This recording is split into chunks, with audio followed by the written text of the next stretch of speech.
Restaurant on Del Paso Boulevard. Open every day. The holidays are here, and Gabrud Services is here for any electrical need or emergency. Holiday periods put more stress on your home's electrical system, more activity, more lights being used, increased appliance use, and more. Here are 3 holiday electrical reminders from the good dudes at Gabrud's. 1. There's still time for Gabrud's to inspect your home's electrical integrity. 2. Gabrud's are the experts in backup generator installation with flexible financing options to make a whole house generator affordable. And 3. Gabrud's has live call answering 24/7. We're here any time of day, especially in case of an emergency. At Gabrud's, electrical work is all we do. And at the holidays, we're here to ensure your home and family are safe. Locally owned for more than 30 years. Call Gabrud's, G-U-B-R-U-D-S. Call the good dudes at Gabrud's, G-U-B-R-U-D-S, Gabrud's.com. Wouldn't it be great if life came with a remote control? You know, you could hit pause when you needed to, or hit rewind, like that time you knocked down that wasp's nest. Uh-oh. Or that time you forgot to roll up your windows in the car wash. Fantastic. Yeah, a remote control would have come in handy then. Well, life doesn't always give you time to change the outcome, but prediabetes does. With early diagnosis and a few healthy changes like managing your weight, getting active, stopping smoking, and eating healthier, you can stop prediabetes before it leads to type 2 diabetes. It's easy to learn your risk. Take the 1-minute test today at doihaveprediabetes.org. Life doesn't come with a remote control. Yikes! So you're on your own with the wasps. You have the power to take control of prediabetes. Visit doihaveprediabetes.org today. That's doihaveprediabetes.org. Brought to you by the Ad Council and its Prediabetes Awareness Partners. Tell your friends. Grant's back. Grant Napear is back on the Sacramento airwaves right here. KSAC 890 AM Olivehurst. K284CM 104.7 FM Sacramento. Hello. Hello, Sacramento. Sacktown. And welcome in. Grant Napear. How you been? You know this guy. It's your show. So happy to hear you on the airwaves. Time to begin. 2+ decades on the radio with you. Just the start of an incredible journey. Now he's back on Fox Sports 104.7 FM and 890 AM. 3 to 6 every day, Fox Sports Sacramento. The phone number? 916-779-0929. His name? Grant Napear.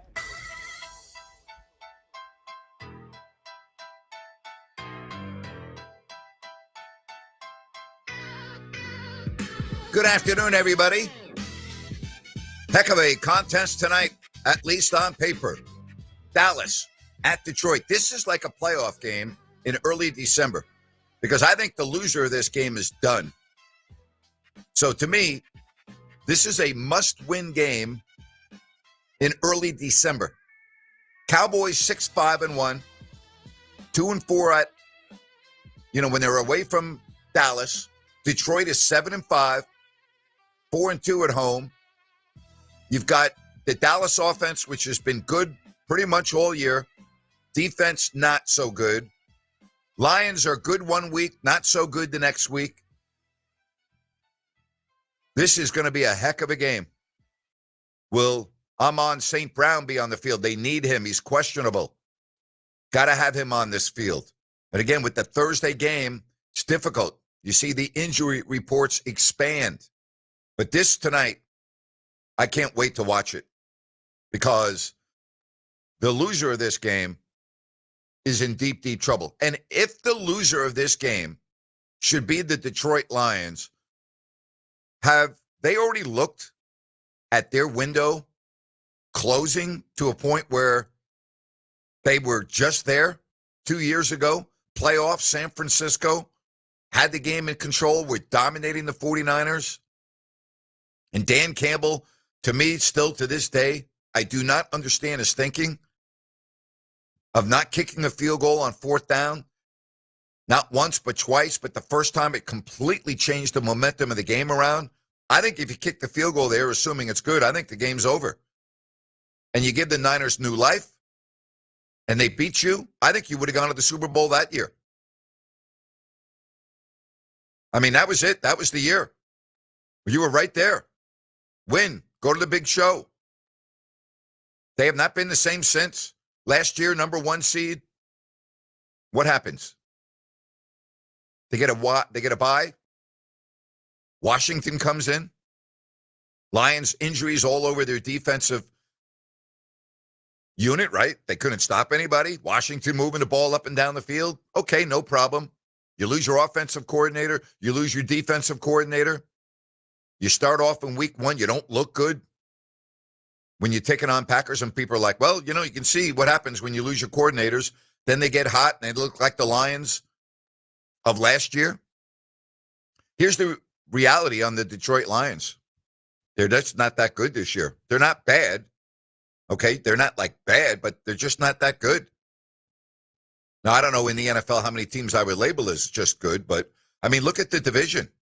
If they lose tonight, they're done. They're done. There's not enough time left. Chicago's 9-3. Green Bay's 8-3-1. They play each other. So, one of those teams is going to pick up a game on the Lions if they lose. I don't like what I see in Detroit. And to make matters worse, you're going to have 3 teams, barring a complete collapse, in the NFC West making the playoffs. The Rams, the Seahawks, and the 49ers are all going to be in the postseason. And I wouldn't necessarily rule out 2 teams in the South, although I don't forecast it, but that's how crazy that division's been. I would say no. But I don't see the Detroit Lions making the playoffs if they lose here. Meanwhile, if Dallas wins, the thing that's screwing up Dallas is that tie. Because even though they're 1 game back in the loss column, they're 2 back in the win column. But who knows what's going on with Philadelphia, right? I mean, have you figured out the Philadelphia Eagles? Another puzzling situation going on in Philly. So I'm going to talk a lot about the NFL. We're also going to get into what's going on at LSU and Baton Rouge. Lane Kiffin and this whole story, which just seemingly is taking twists and turns every day. Chris Landry, who lives in Baton Rouge, is going to be with us, LandryFootball.com, at 4 o'clock.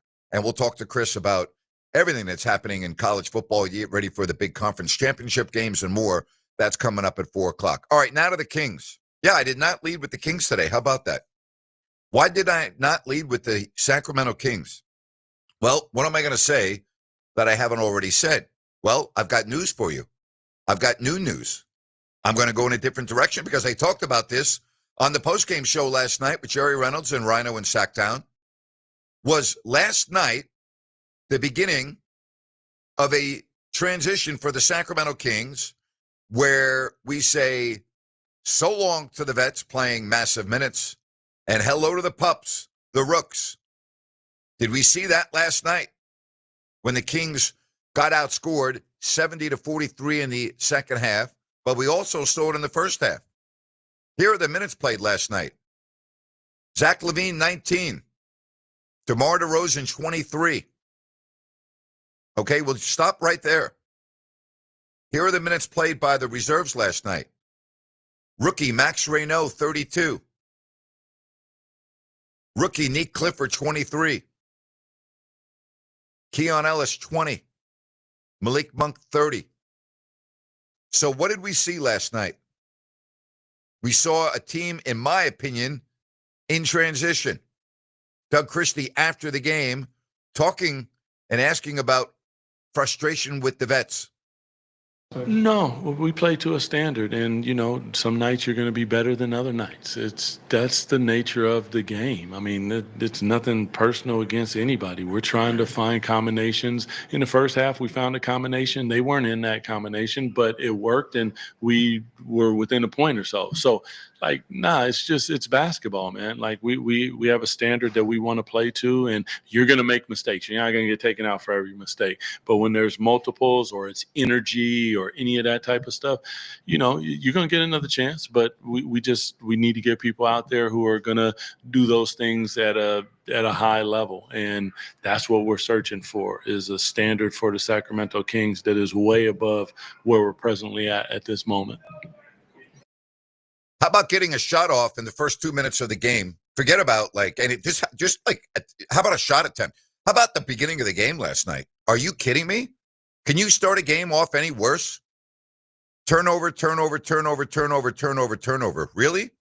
Like, you don't get a shot off in 2 minutes and you turn the ball over in every single possession? And so what about Zach LaVine? Under 20 minutes, again, after the game, Doug Christie.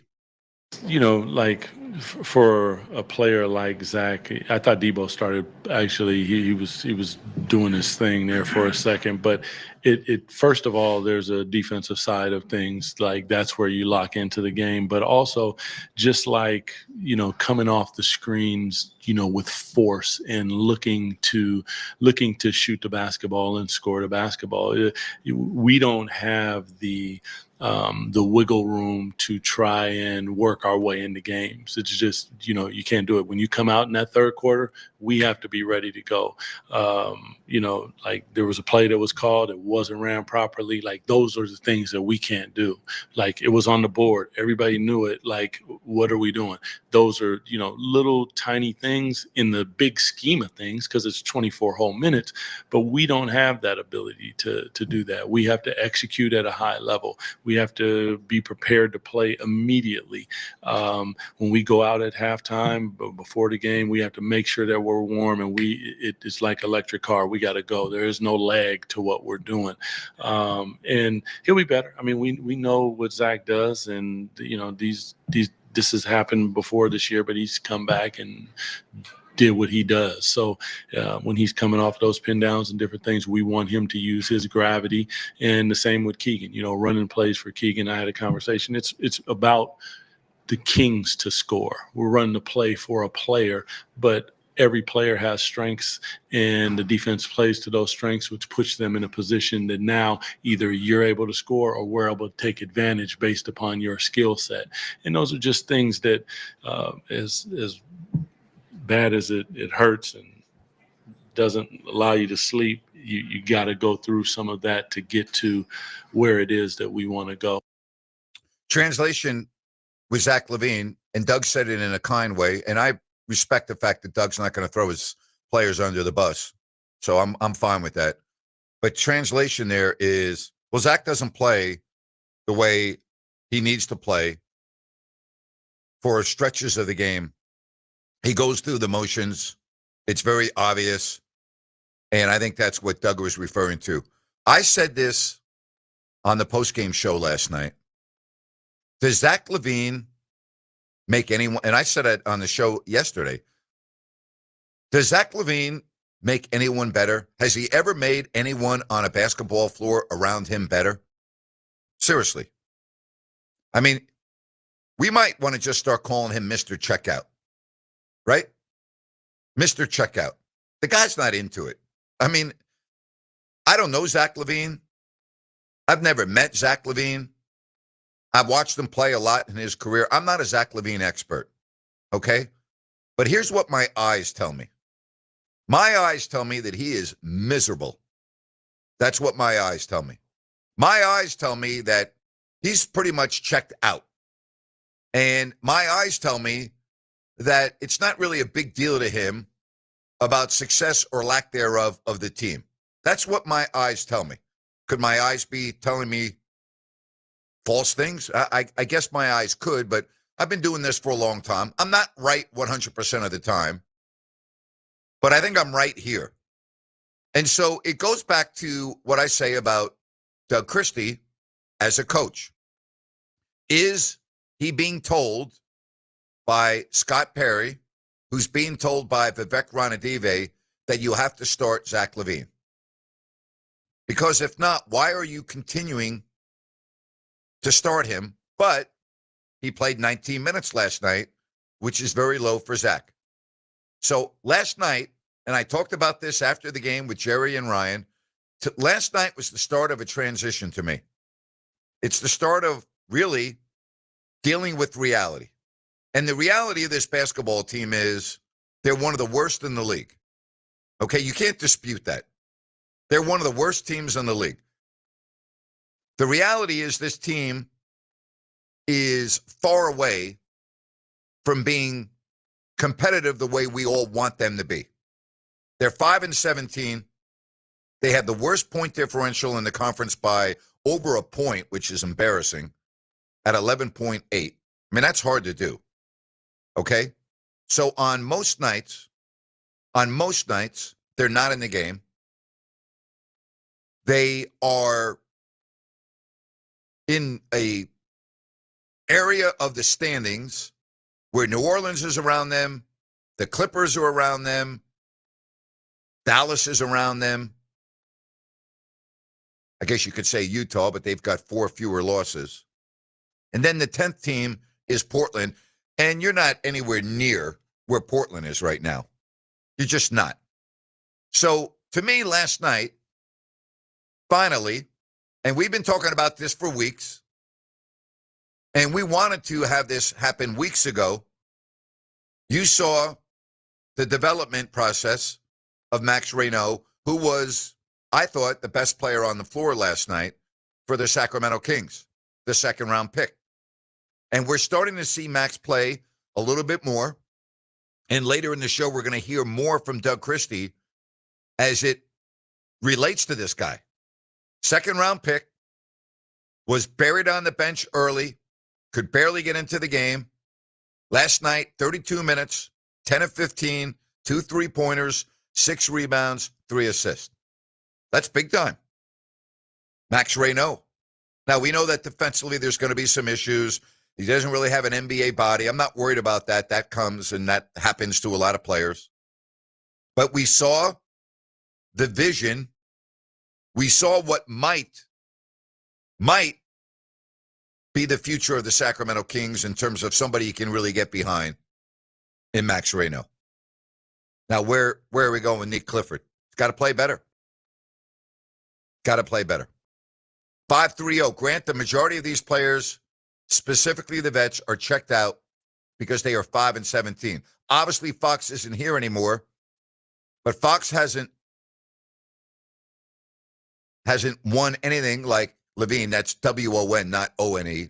Would make it easier for me to read. Fox isn't here anymore, but Fox hasn't won anything either like Levine. Only one playoff series in their career. Well, he's going to win something this year, that's for sure. All right, let's get to Louie. Louie in Sacramento, how are you? Good. Hey, so with Zach, from an optics standpoint, I feel like that's why, they're being forced to start Zach. But, I mean, it's clear to me they're going to try to trade off of him. But don't you think if we put him on the bench, it would lower his trade value even more than what it already is? No, I don't think so. There are no secrets in the NBA. Everyone knows what's going on. People either like Zach LaVine and want Zach LaVine or they don't. Him starting or not starting, it's not going to affect, in my opinion, the ability to trade him. I still think it's going to be near impossible to move him. So I don't really think it matters. And if Doug is really serious about turning this team around, then he's got to go with the players that are going to get him the ability to do that. Yeah, I mean, I could agree with that from a fan's perspective. Like, yeah, I would rather watch these young guys develop. It's more entertaining than watching a guy with no effort like Zach. But I just wonder, what their mind frame is. I mean, obviously we have no clue. So when you say what their mind frame is, who are you referring to by who? Be more specific.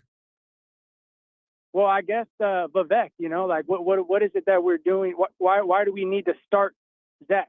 And that would be the only. I was kind of playing devil's advocate when I called in, or when I'm calling in right now. I was like, maybe because we're just trying to retain some trade value. But it seems like the more he plays, the less trade value we have. Well, your trade value is not going to change, in my opinion, with someone like Zach LaVine over 20 games. You either want him or you don't want him. His contract is the biggest issue here. I would never want a player like Zach LaVine on my team if I'm going to go over his complete history as a player, because he doesn't win and he doesn't make anybody on the floor better. Now, does that mean I'm blaming him for all of the failures in his career with the teams he's been on? No, it doesn't mean that, but it just means that I would personally go in a different direction if I'm looking for someone to add to my team. The shame of it is Zach is incredibly gifted. He's like a ballerina almost on the floor in terms of how smooth he is with his offense. I mean, he is so smooth.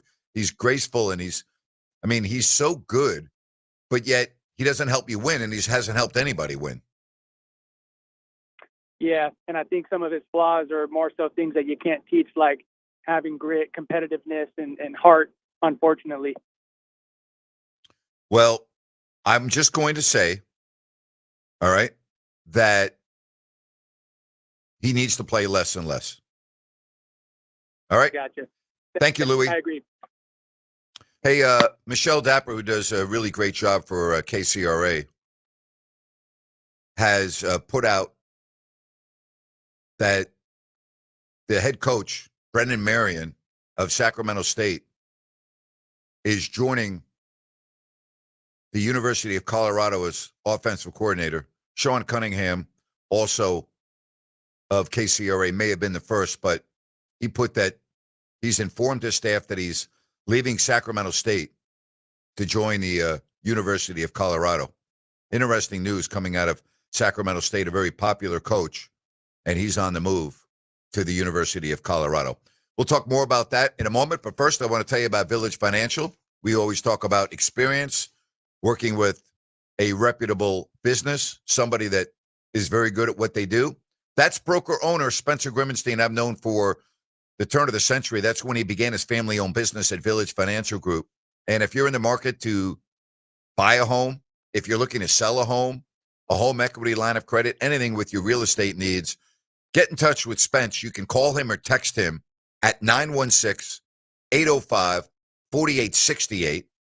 And whether it is one of the, buying, selling, home equity, whatever. I mean, Spence is there. And what I mean about there, he can do it for you because he's been doing it for so long.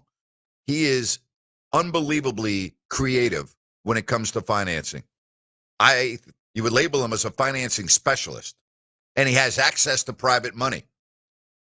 Again, the number, 916-805-4868. Also, check out their website, vfgloans.com, and you'll find over 9,000 properties available. It makes sense to call Spence at 916-805-4868. Village Financial Group, looking out for your best interest.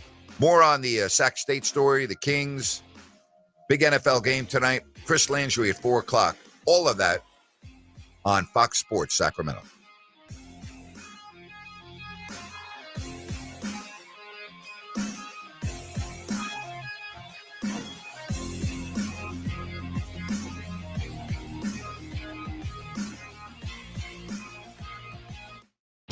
The holidays are here, and Gabrud Services is here for any electrical need or emergency. Holiday periods put more stress on your home's electrical system, more activity, more lights being used, increased appliance use, and more. Here are 3 holiday electrical reminders from the good dudes at Gabrud's. 1. There's still time for Gabrud's to inspect your home's electrical integrity. 2. Gabrud's are the experts in backup generator installation with flexible financing options to make a whole house generator affordable. And 3. Gabrud's has live call answering 24/7. We're here any time of day, especially in case of an emergency. At Gabrud's, electrical work is all we do. And at the holidays, we're here to ensure your home and family are safe. Locally owned for more than 30 years. Call Gabrud's, G-U-B-R-U-D-S. Call the good dudes at Gabrud's, G-U-B-R-U-D-S, Gabrud's.com. Tired of the same old routine? Need a place where the beer flows and the good times roll? Then head to Fieldhouse American Sports Pub, 1833 Fulton Avenue. Family owned and operated, so you know you'll feel right at home. Catch all your favorite games on 18 big screens while enjoying amazing food. And with 28 beers on tap, you're sure to find something you love. And don't miss everyday happy hour from 3 to 7 and again from 10 till close. Looking for more than just the game? Trivia Tuesday starts at 7 p.m. And there's Mario Kart and bingo nights for even more fun, too. There's always a blast happening at Fieldhouse. Whether you're looking for a place to watch the game, grab a bite with the family, or just unwind with friends, Fieldhouse is the place to be. Fieldhouse American Sports Pub, 1833 Fulton Avenue. Bring it to the house.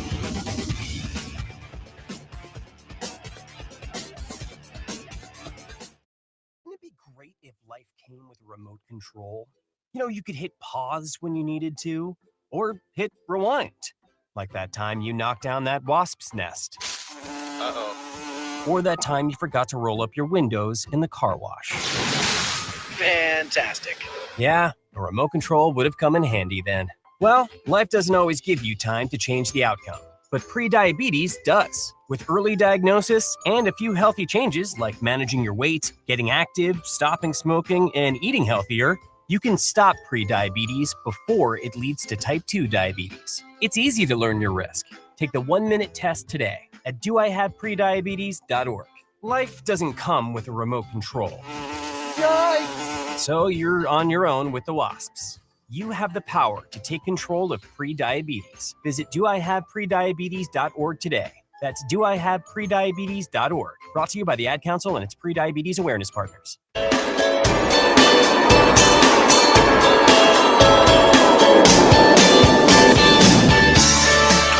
All right, again, the news out of Sac State, Sean Kenningham, Michelle Dapper from KCRA talking about that their football coach, Brennan Marion, is on the move to Colorado. Let's get to some phone calls. And Mac. Hello, Mac. Hey, how are you doing? What's up, Mac? Well, so as probably one of the very rare alumni that religiously follow Sac State athletics, I'm just so disappointed in President Wood. President Nelson really left our athletics in a great spot. He's probably the best athletic president for athletics that we've ever had. And I don't blame our coach. I don't blame Marion for leaving, because you had a president who went and talked smack about the Big Sky. He snubbed his nose at the Mountain West and went Pac-12 or bust, and was going to design a stadium where there's no land. And so Sac State only has three games on their schedule next year in football. They because of Wood, he killed the Causeway Classic, because now UC Davis is on the Mountain West, so they're not even on your schedule next year. I'm so frustrated, and I'm kind of ranting a little bit.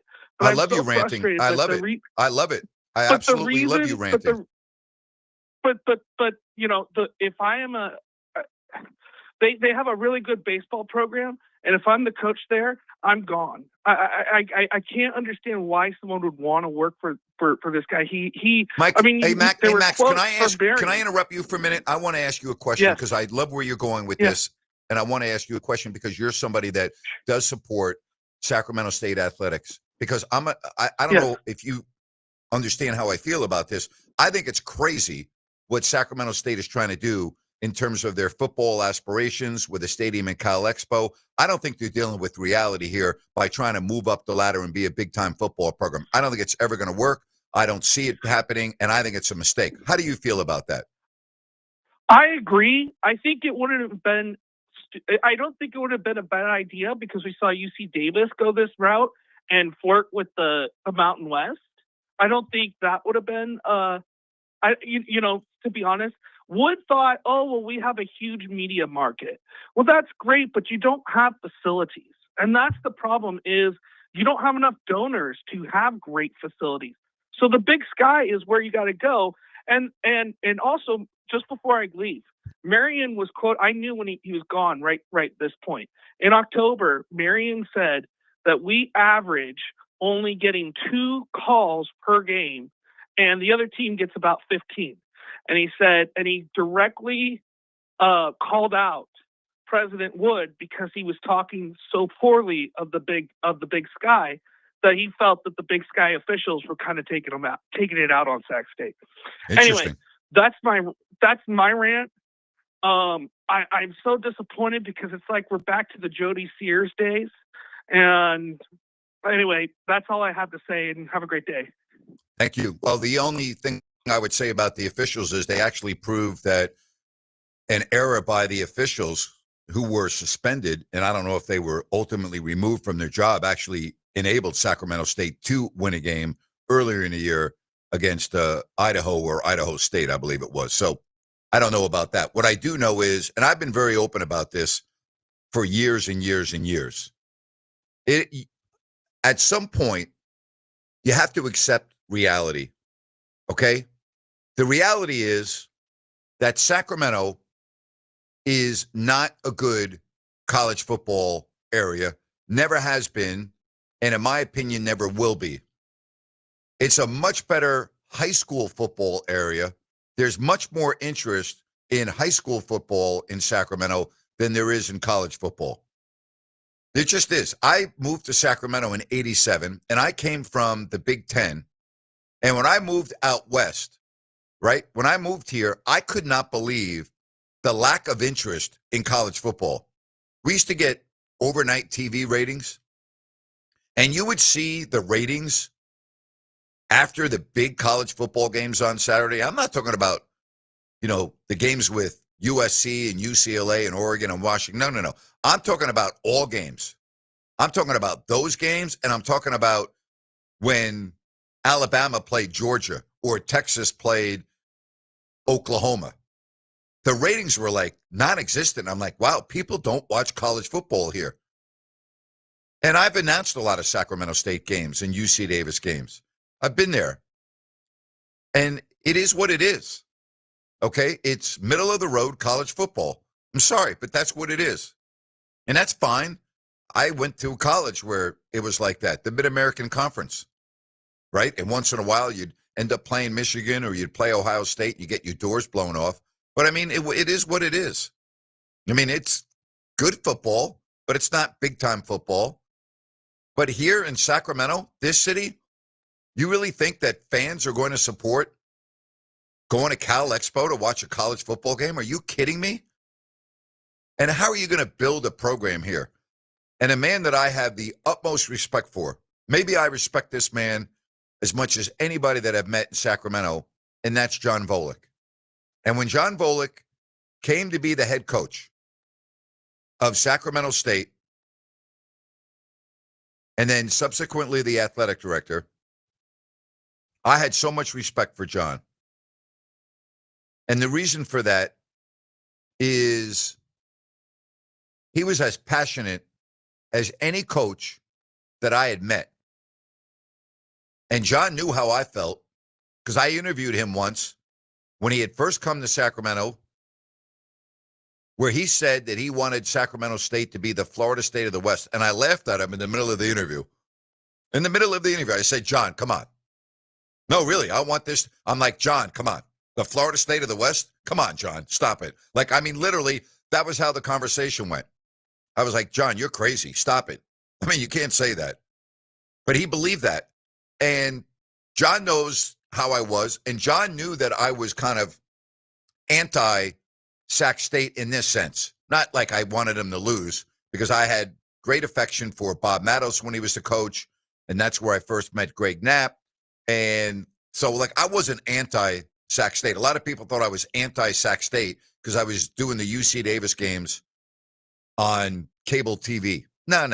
I admired the Sac State program more because of what Jim Soker had built and the college atmosphere at UC Davis is more of what is in my mind when I think of college. Like, it just, I was pro Davis. Yes, I was, but I wasn't anti-Sac State. I didn't wish for Sacramento State to lose. I never did.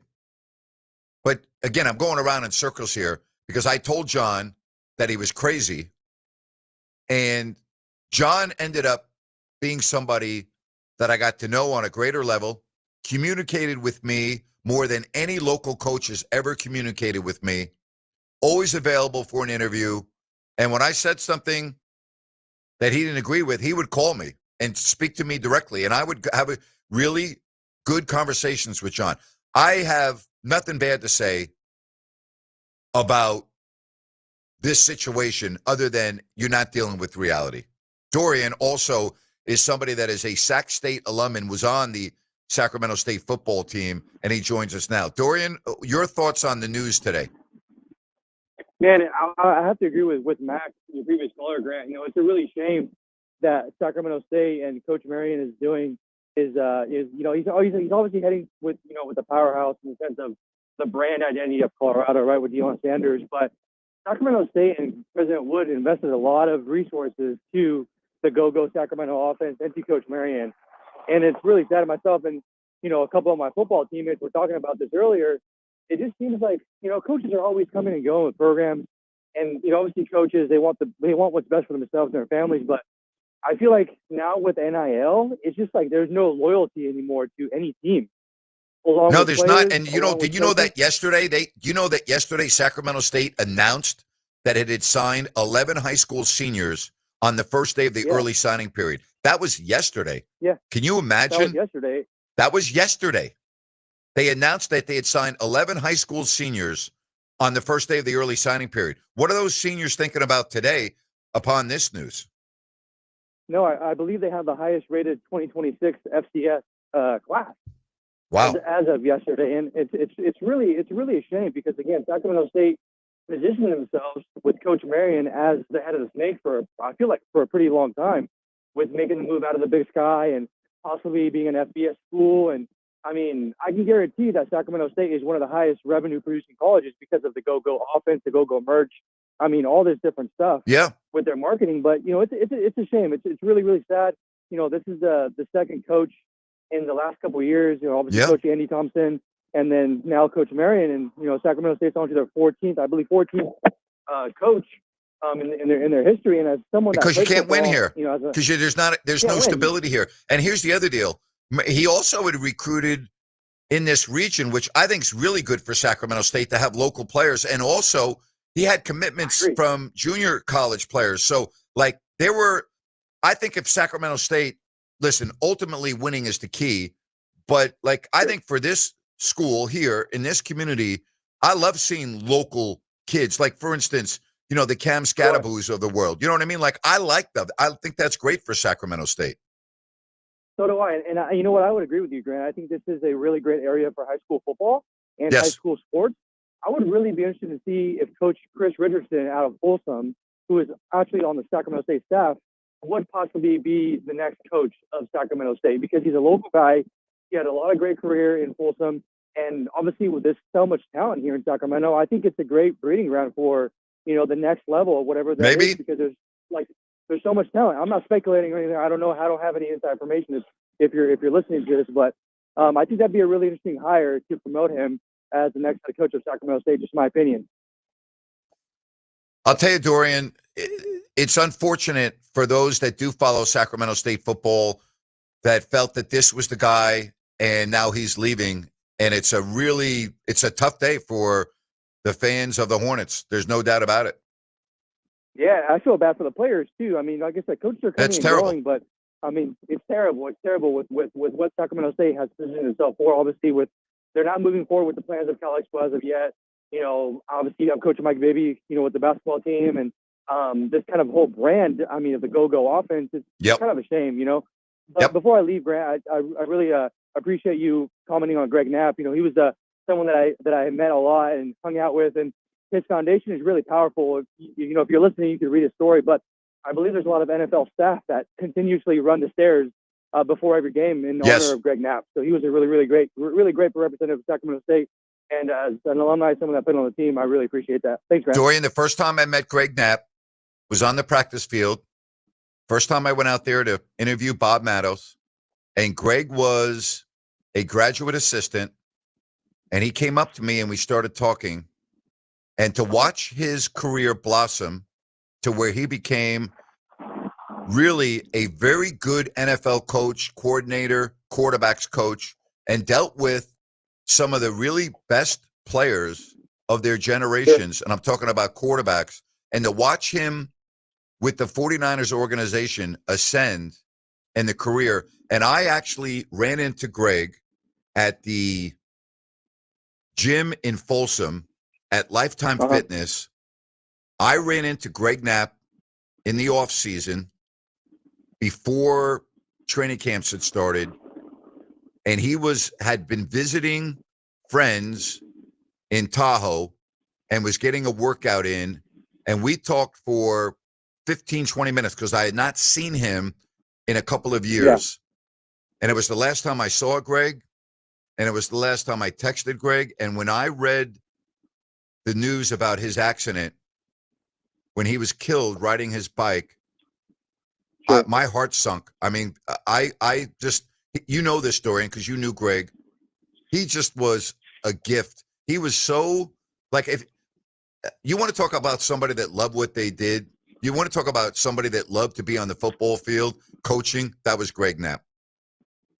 Totally. Like he like being around him, like I was third string, and like whether you're third string or second string, whether you're playing, the majority of the minutes, like, I mean, he was just with every player, whether you're a high level athlete and you're possibly going to make it to the next level. Like I played behind DeAndre, who's a kick returner for the Browns. Like, I mean, it didn't matter. He was just very respectable and just a great representative of what Sacramento State football was. And thank you for chiming in, Dorian. Appreciate you. Of course, Grant. Go Kings. Yeah, Greg Knapp, man. Again, we always talk about this. Don't take your life for granted. You're going out for a bike ride and boom, just awful. All right, let's open up the phones again. I appreciate these phone calls, the text messages. We've got a lot going on. Chris Landry, LandryFootball.com. That's coming up at 4 o'clock. 916-779-0929. That's 916-779-0929. The Grant Napear Show on Fox Sports Sacramento. Hi, it's Margot from Bennett's Restaurants. At Bennett's, it's all about bold flavors and fresh handcrafted food served with genuine hospitality. Craving prime hand-cut steaks? We've got them. Fresh salmon, halibut, or giant Mexican prawns? We've got those too. At Bennett's, we serve premium seafood and steaks in a relaxed setting. Whether you're joining us for a special night out or a casual bite, we'll treat you like family every time. Find us in Sacramento, Roseville, and Rockland. View our menus and make a reservation at bennettsrestaurants.com.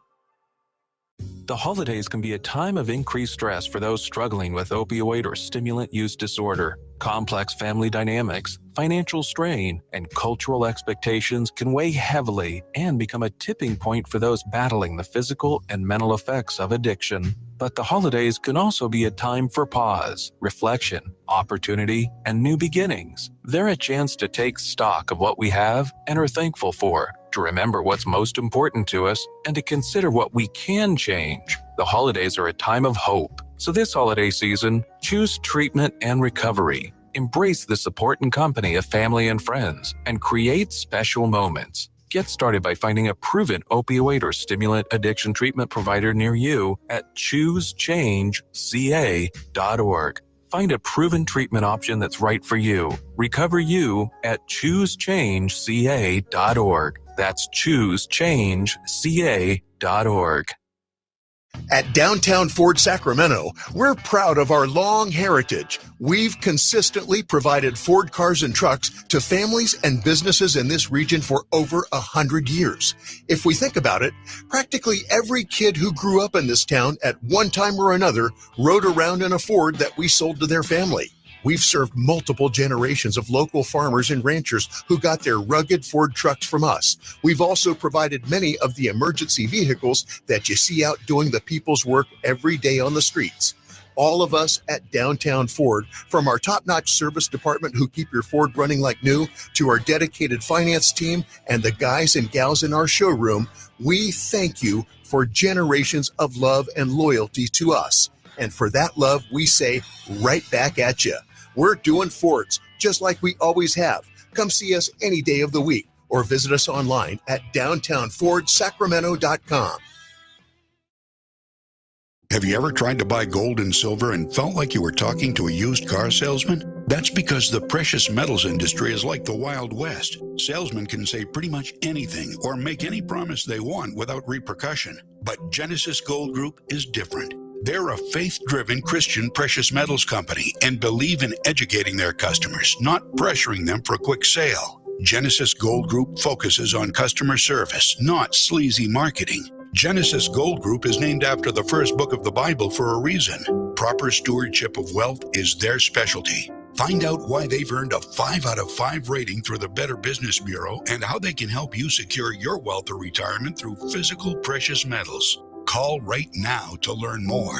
800-497-8464. 800-497-8464. 800-497-8464. That's 800-497-8464. Looking for the ultimate night out? Welcome to HQ Showgirls, Sacramento's premier adult gentlemen's club. We're the only topless club between Reno and San Francisco serving alcohol, beer, wine, and champagne. All inside over 6,000 square feet of pure excitement. Planning a party or a VIP night? Call our VIP manager now at 916-389-0199 to book your table. Come experience the energy at HQ Showgirls, 851 Richards Boulevard, Sacramento. Open 9 p.m. to 3 a.m. Sunday through Thursday and until 4 a.m. Friday and Saturday. Visit HQNightclub.com, where the night begins and never stops.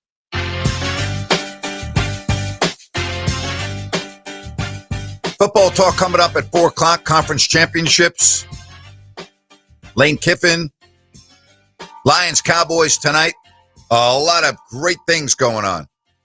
Rhino, I want to ask you this question because you brought it to my attention.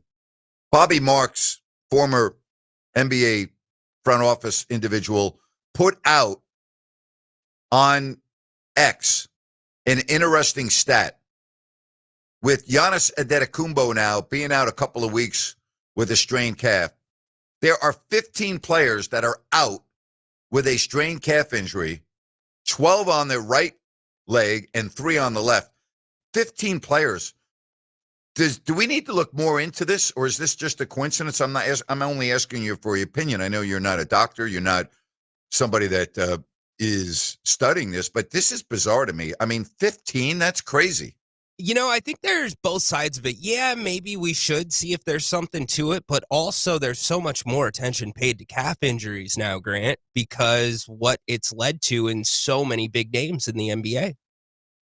Yeah, it's bizarre. You know, we're seeing that hamstring injuries to me are more than I remember. It just seems like, and Ryan, almost every night you watch a game and then you look at, well, gee, what happened in the game for a recap, or you saw a player go down, and it's almost like, wow, it's not just like once a week. It's almost like every game you're seeing, every night, not every game, every night you're seeing a player go down with an injury. I mean, this is basketball. It's not football. Yeah, no doubt about it. And Grant, here's the other thing. You're seeing bigger players that are playing on the perimeter. They're playing... they're covering more space, I guess I should say. Yeah, you run 94 feet up and down the court, but in the half court, guys can now play from, look at Wemby, beyond the arc. Giannis plays all over the court. I mean, maybe that plays into it as well. We've talked about trainers and the conflicts between the team's programs and the individual trainers for the players, but it is concerning. And I go back to what you always say. You didn't see this back in the day. And I think there is a fine line with this rest management, maybe not keeping players in as good a shape as you really think. Because Tibbs guys last year, they were in great shape playing those many minutes, and you didn't see nearly as many injuries like this. Let's transition to the Kings and what I said on the postgame show last night, and the word is transition. Do you believe last night was an aberration, or do you believe that Doug Christie is finally doing what the fans want him to do, and that is let's move on and let's develop the young players and get going with the future? Well, Doug talks about watching the film a lot. You've pointed that out, and I don't think there's any way to keep your credibility as a coach when you're watching what you're seeing sometimes from guys on the film, not going all out, not giving their best effort, and the fans are catching on to it. So, yes, I do think it's a little bit of a transition. Now, Grant, we still have Dennis Schroeder out. You've got Max playing really well. So it's a one-game sample size, but it's definitely in the right direction from what we see. You pointed it out. Do you really think this is the transition? I do. I think when you see Zach LaVine playing 19 minutes, DeMar playing in the low 20s, and I look at the minutes of the bench, yes, I do. And to me, it should have started earlier, but better late than never. I mean, after all, it is only December 4th. It's not February 4th or March 4th. It's in December. Jerry Reynolds says this on our postgame show all the time. It's okay to be an old team or an older team if you're winning. But if you're not winning, then it's not okay. It's bad. And so guess what? The Kings aren't winning. And there's no reason to be optimistic this year, with the exception of hopefully Keegan Murray continues to develop.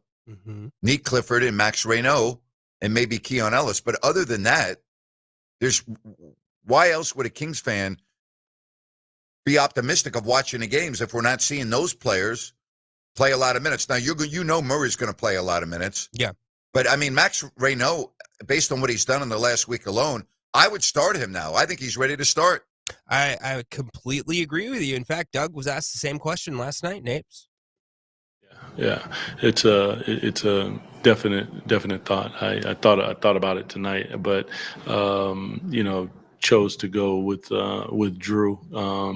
It may help Drew. That's he has a role in finding his role and finding his way in that role. We're asking everybody to play up. That's a bit difficult. But even with Max in the starting lineup, you're asking him to play up as well. So.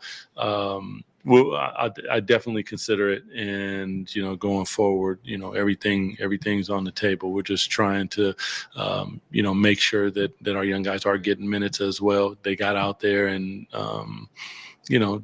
that's a tough team, man. They are built, unfortunately, with Fred going down, but they still have the ability to raise some heck in the West. Zach. Again, the key there is we're trying to get our young players minutes. Well, that has not been the case. Leading up to last night, you wouldn't have made that comment last week that you're trying to get the young players minutes, because what do we do on the postgame show? We're talking about how come Nick Clifford's only playing 6 minutes or 7 minutes and Keon's playing, the same number. And even there were many games where Max was not playing at all, and now he's in the rotation. But, that's to me very key, trying to get the young guys minutes. Last night he didn't try. He did it. And they need to perform. That's the thing. They need to perform in those minutes. Last night, you didn't get much from Max. You didn't get much from Keon, but I believe you said you would pull them aside if you were in charge and say, I'm going to give you 20 games, right? And see how you do. We're going to give you that runway. By the way, I just wanted to ask you a question on a completely different topic, but is there anyone better than the great Joe Davidson? Just asking. So we reached Joe. We reached out to Joe. He said, you name the time, I'll make it for you. So he'll be coming on with us. What time should we do, Grant? Well, I got Chris Landry at 4. So let's do him right at 5:00 after the rant before kickoff. Yeah. And so let's do him at 5:00. You know how much respect I have for Joe. I love Joe. You name the time and I'm there for you. He's the best guy ever. Thank you, Joe. On a day like this. Thanks, Joe. Yep, we'll have him on at 5:00. All right, if you want to call the show, 916-779-0929. That's 916-779-0929. I don't know if there's anyone in Sacramento that does a better job covering high school sports and the local sports than Joe. And I don't mean to discredit those that do a great job too. I'm just saying Joe's been doing it for decades and does a phenomenal job. Phenomenal. And he's a great guy. Got a lot of respect for Joe. Always have. 916-779-0929. That's Joe Davidson from the Sacramento Bee, by the way, just to make sure that we give him his proper due. Yes, indeed. So we'll have him on at 5:00. Don't forget Chris Landry, LandryFootball.com. I can't wait to talk to Chris coming up here in about 10 minutes. Boy, do we have a lot to talk about, huh? We have got a lot to talk about. Can't wait. All right, let's continue on with our phone calls. Lane in Citrus Heights. Lane, pleasure to have you on the show. Go ahead. Yes, Grant. The Kings are very pathetic, obviously, and I'm just wondering when they're going to get rid of Doug Christie. And I'm still really bummed out the fact that he didn't support you one bit on your issue with DeMarcus Cousins. And I just, the Kings are just. Like that one guy said on television, I'm paying $200,000 a year for these seasons, and he got in with a fight with Zach LaVine. And these guys need to be playing better. I mean, how can a coach want to tank a team? I don't understand that. But okay, well, first of all, I want to correct you. I want to correct you on something. I didn't have any issue with DeMarcus Cousins, and I would have responded to a question from anyone the same way that I did about all lives matter, every single one, because I believe that my whole life. So people always make it about me and DeMarcus. It had nothing to do with DeMarcus. I would have responded that way to anybody. Okay. Well, he started it, though. I mean, he called. He Again, was he asked the agitating. question on social media, and I answered the question of all lives matter, every single one. But I Yeah, also want to and make I it agree. very clear. Hang on. And you brought it up, so I do feel like I have a right to respond to it, and I want to. My comments about Doug Christie coaching the Sacramento Kings have nothing to do with what happened to me 5 years ago. And I don't use that in any way, shape, or form to either praise or criticize Doug. It's very apparent to me, and I said this last year on our post-game shows and our YouTube shows, I didn't think Doug had deserved the right to be the interim coach. I don't think he earned the right to be an interim coach. And I thought that after the debacle of the playing game of the Dallas Mavericks, that it was clear to me he was not ready to be the permanent head coach. And yet the owner and another individual in the organization love him to death and gave him a job that, in my opinion, he's not ready for. And so the result of what we're seeing is not just all Doug's fault. It's a combination of things. But with that said, I think he's done a very poor job coaching a team this year. That's just my opinion. I agree with you. And why? I guess Ron Adive is going to probably keep him on for the whole season, I'm assuming, right? I would assume probably. And then the other part of it is, who would want the job right now? It's a mess. And why would you even put someone else in that position? I think you probably just keep Doug and let him sink with the ship. And then at the end of the year, bring in another coach. All right. Well, all right, Grant. Well, thank you, bud. You for taking my. Thank you. 916-779-0929. That's the biggest misconception of everything that happened to me 5 years ago. They always bring DeMarcus into it. Again, I would have responded that way to anyone, period. That's what I believe in. All right. I also believe in football and how great it is. And we've got some incredible games coming up Saturday. And then the game tonight is going to be, I think, a dandy. I think it's a playoff game because I think the winner of tonight's game is good. And I think the loser of tonight's game is done. So, like when I look at the kickoff coming up in about an hour and 15 minutes, hour and 20 minutes, boy, is it going to be good. It is going to be good. Chris Landry in a couple of moments. Joe Davidson of the B after Grant's Rant at 5 o'clock. Can't wait. We got a lot going on here. Coming up in hour number 2, right here. Grant Napear, Fox Sports Sacramento.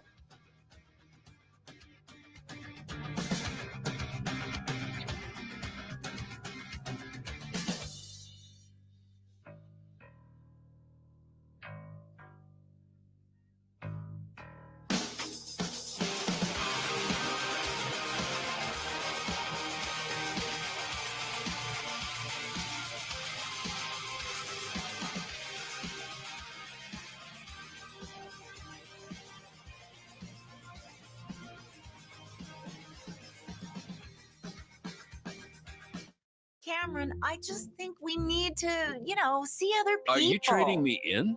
No. A trade-in is what I'm getting from Kitchen Mart. A trade-in? Right now, Kitchen Mart's offering a $750 credit when you trade in your old kitchen countertops for something worth showing off, like granite, marble, or solid surface. I'm not worth showing off? Not like the stunning new quartz countertops Kitchen Mart just installed for Karen and Tom. Huh. Durable, easy cleanup, made their kitchen look brand new. And Kitchen Mart gave them a $750 trade-in credit to haul off their ugly old tile and grout countertop. You're dumping me. That's harsh. You want me to wait till I get the new countertops from Kitchen Mart? At least hold off to Wednesday. I'm seeing Susan.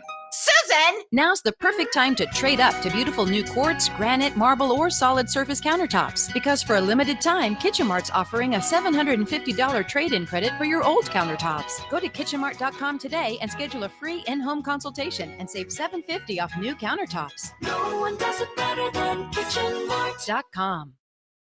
Hey, it's Grant Napear for my friends at DAS Mechanical. Did you know most homeowners are changing their heating and air systems from gas to all electric? It's about getting more energy efficiency and saving a lot more money every month on energy bills. If your current heating and air system is 15 years or older, it may be time to consider a change. Call DAS Mechanical first. Nearly all of DAS's work is gas to electric whole system changeouts. Nick and his team, they're experts. They also have 0% financing and 24/7 availability if you ever have a heating emergency. Award-winning, locally owned. It's DAS Mechanical, serving their Sacramento and Placer County neighbors for years. Save more on your energy bills. Call, text, or chat at 530-591-1055 to find out more, or go to dasmechanical.org. That's dasmechanical.org. In 1944, America was in transition. The war was ending, and our soldiers, sailors, and Marines were coming home. And in Old North Sacramento, a man named Sammy Powell founded Sammy's Restaurant, that vintage pink and green diner on Del Paso Boulevard that is a Sacramento landmark. Sammy ran the place while his wife Zoe worked the cash register and greeted every customer that came in. And so it began, the Sacramento tradition of taking the kids out to Sammy's for pancakes. Sammy's is an 80-year-old time capsule that's been through recessions, a fire, and COVID. But today, Sammy's Restaurant is still rocking those same pink and green colors and still serving up the great home-cooked food and hot coffee that it's always been known for. We moms and dads who grew up loving pancakes at Sammy's with our parents now take our kids to Sammy's. The original Sammy's Restaurant on Del Paso Boulevard. Open every day. Okay, we are running a car drive right now to help veterans all across America. So if you have an old car, truck, or van, even a motorcycle or an RV sitting around, you can right now give it away and help the vets. They really need your help. And your car will help support the vets and their families. And guess what? You even get a tax donation. Plus, we'll even come and pick up your car for free. And all you've got to do is pick up your phone right now and make a free call. Now is the perfect time to do something good for the vets. Give back to the vets right now for all they've done for this country, and your old car can really help them. So call the Veterans Car Donation Program right now for free pickup of your vehicle. Help the vets and help your taxes at the same time. Call right now. 800-598-0539. 800-598-0539. 800-598-0539. That's 800-598-0539. Grant Napear is back every weekday afternoon, 3 to 6. This is Fox Sports, KSAC 890 AM Olivehurst, K284CM 104.7 FM Sacramento.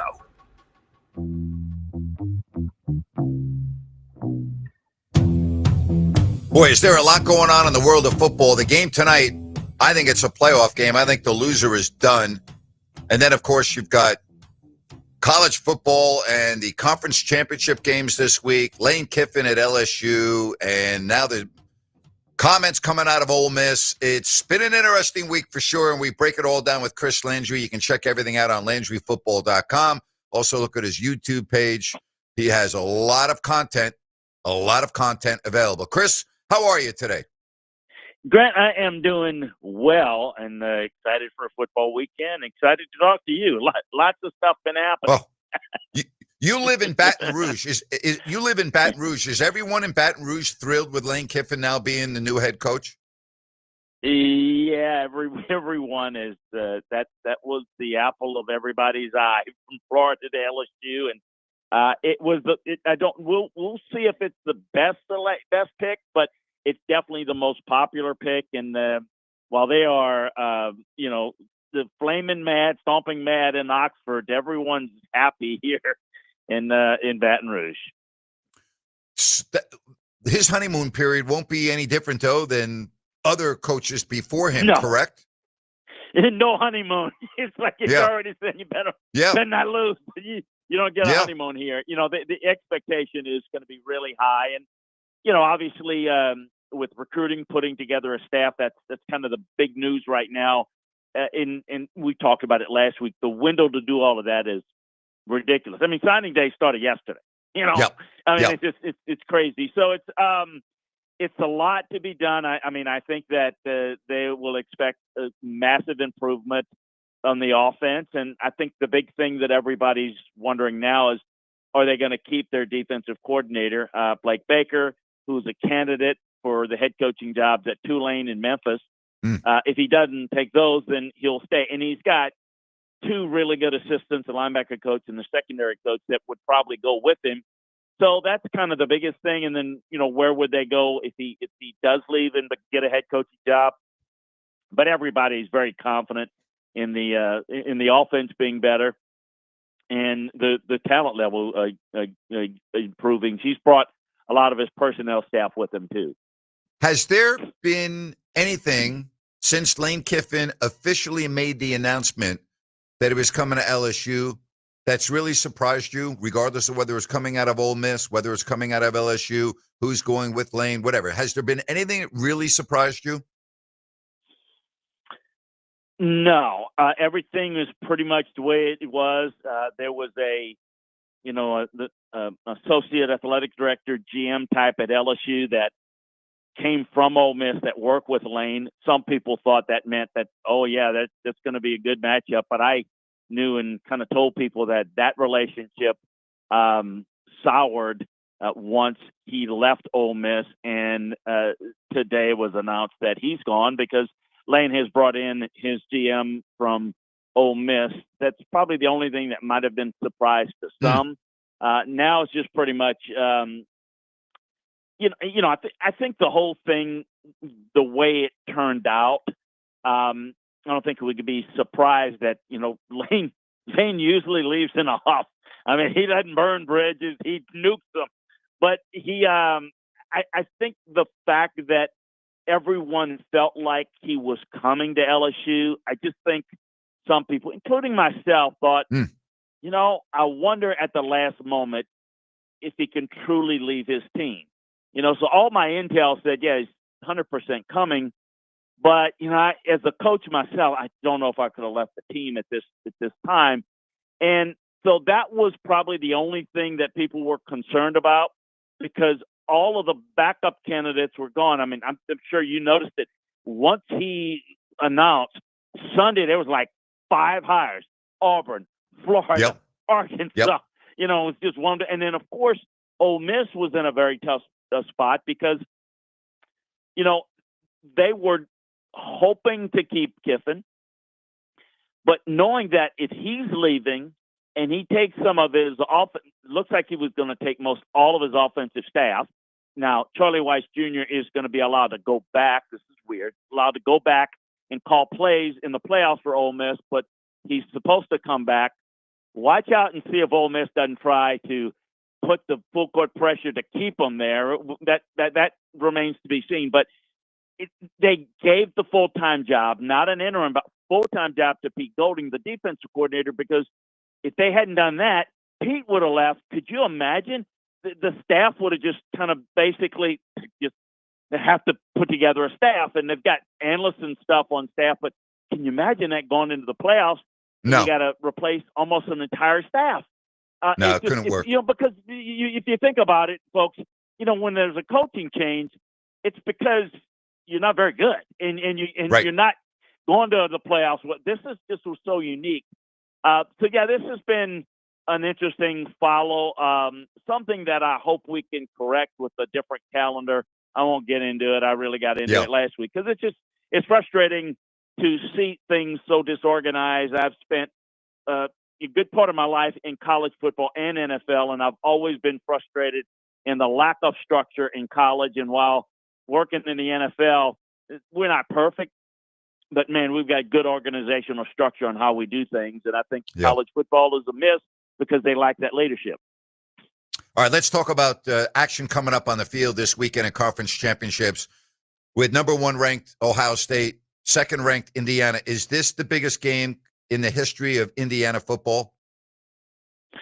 Yeah, absolutely. I mean, they made the playoffs last year. I guess maybe in the playoffs, but I think they're a little better this year.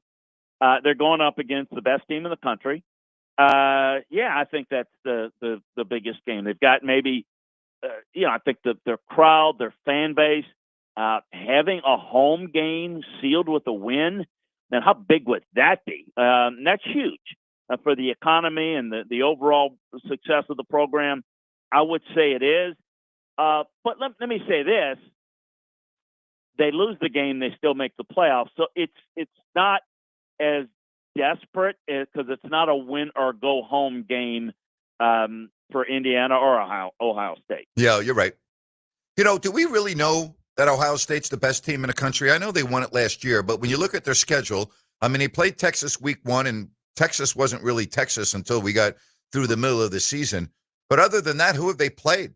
I mean, they played Illinois. Okay, not great. They played Michigan, not very good this year. Do we really think Ohio State, I mean, do you think they're clearly the best team in the country? Do you have confidence in that? No, I agree with you that the schedule hasn't been all that good. But let me tell you what is good. They're loaded with talent. They probably have, if I was to pick the 2 best players in the country, probably are at Ohio State. And they're really loaded. So the talent level is good. The quarterback play is good.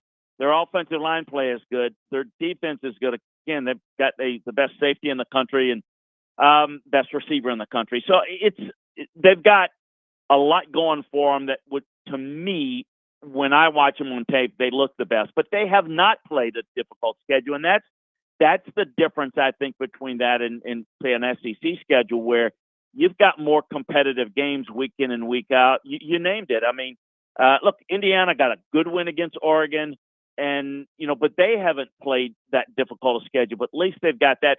We're going to learn about both of these teams from here on out. This game will tell us a lot about both. And then obviously getting into the playoffs, we're going to see it. But I do think there's a little bit more, falsely or not, confidence in Ohio State because they've been there. Indiana made it to the playoffs and got bounced against Notre Dame in the first game of the playoffs last year. So I think there's a little bit more to prove Indiana, whereas Ohio State, they're expected to be good. The rematch, Alabama-Georgia in Atlanta this weekend. I say the rematch because they played in September where Alabama went to Athens and won that game 24-21. Do you take anything out of that game leading into this? Oh, yeah. I mean, Alabama plays Georgia well, and it's now through 2 coaches. I mean, you can understand Nick Saban, but I mean, Kalen DeBoer has had some success because not only this year, but they did it last year coming back on them. Look, I think Georgia, I liked them in this year's game when they lost, and I thought they had opportunities. They had a key miss on a first down. I mean, it was a close game. I just think this is really big. This is an important game for both, but Alabama, I don't know if Alabama can make there's a possibility if Alabama loses, they make the playoffs, but I wouldn't count on it. It just depends on what else happens. So, I mean, it could slip out of it. And a lot depends upon the BYU-Texas Tech game. That's the game that's probably hit. I mean, if BYU wins that game, somebody's getting knocked out, like Notre Dame, Alabama, because BYU's not getting – well, they've got a good record, and they've played well, and they got a really good team. But that's their second loss. They'll be out. Texas Tech is not falling out. So that means, BYU and Texas Tech will make it if BYU wins. And then somebody really good is going to fall out. So I think that's, probably the most intriguing matchup to determine from a playoff standpoint. And, listen, I think Alabama loses, then, man, I think they're definitely in trouble because you've got some other teams that are not playing this week. I mean, you got Miami, you got Notre Dame. They're in. I mean, we were talking about this today. You wonder. I mean, if you could opt out, I know this is sacrilegious, but you want to win the SEC title. But Alabama's in the playoffs right now. They lose, they may be not in the playoffs. I mean, would you rather not have to play this game, stay healthy? That's the thing. The inequity of the sport is difficult because you've got some Notre Dame, for example. They don't have to play. They don't have to play a conference game. So, now they don't have another data point to win this week either, and they can't really be seeded. So I think that's really interesting on how it plays out this week because you're putting your seeding and maybe even your playoff spot on the line where others may be more set. You know what's amazing to me, Chris, is you look at Alabama and Kellen DeBoer, who came under great fire after week 1 in the opening loss to Florida State, and they got better and better and better as the season went on. And now we're looking at a scenario where Alabama got off the mat after that loss, had a really, really good season. They're right there. But if they lose, they're not in the show maybe. And that's a disaster for Alabama football. I mean, you're looking at Kellen DeBoer, who could go from like the man replacing Nick Saban to be, we need a new coach. You know how it is in Tuscaloosa. I mean, this is crazy, is it not? It is. And look, I think it's a great story. Tulane might get in. Whoever, because of the ACC might get knocked out. Maybe Miami makes it as an at-large. I like the fact that maybe a Tulane might get in, but let's call it like it is. I mean, Tulane, let's say they make it. We'll just use that as an example. They're not as good as Alabama. Of course, they're not as good as Notre Dame. They're not as good as Miami. Now, do I think they could beat maybe one or two of those teams on a given day? But yeah, no, it's not the 12 best. It's set up to where it's an open entry to allow if you're one of the 4 highest rated conference champions. And I think that's the other thing that's intriguing. I mean, the matchup is not real exciting, but Duke and Virginia, Duke 7-5, they could really. You talk about what in the punch bowl. I mean, if they win that thing, look what happens in the ACC. I mean, it's just they could get locked out potentially if Miami doesn't make it. Virginia wins and they'll get in. Virginia's done a really good job. That guy, Tony Elliott's done a phenomenal job. So it's fascinating because there's a lot of intrigue, and we get it all answered this weekend. Speaking of intrigue, we got intrigue in about an hour with Dallas and Detroit from Motown. I think this is a playoff game. I think the loser of this game is done. After tonight, there's only 4 games left. What is the most intriguing part of this matchup tonight from your perspective? Well, I think it's Dallas's defense, and I see some improvement. I see greater energy. I see greater assignment run fits. They're going to be tested. I mean, this Detroit offense is really good. Now, on the other side, Dallas's offense is very good. They've got playmakers. I think the receivers match up very well against Detroit's corner. So I think it's about the defenses who can get stops, because I like both offenses in this game. Detroit's at home. I with you. I look at Detroit and I have a little bit more confidence in them. But, I give it to Dallas. I mean, they have improved, and I think Brian Schottenheimer's done a really good job of getting this team to play better, and Eberflus was criticized, but the defense is playing better. I think Detroit's a better team, and they're at home. And you're right. They don't win here.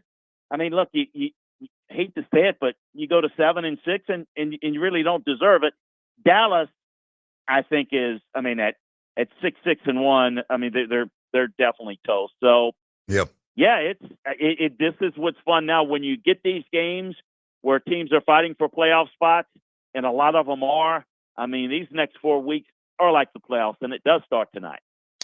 Yeah, I might be in the minority here, but I think the best thing about the Detroit Lions is Dan Campbell, and I think the worst thing about the Detroit Lions is Dan Campbell. I'm not a fan. I'm not a fan of the riverboat gambler style. I understand, what he wants to accomplish, but to me, it cost them the game against San Francisco in the playoffs 2 years ago. Yes, I mean, it clearly changed the entire momentum of the game around. I don't like that. I'm sorry. And I don't have a lot of faith in the Lions because they gamble too much. And I just don't think that's a recipe for long-term success. That's where I'm at. I think there's a time and place where you need to seize the opportunity and go for it on 4th down.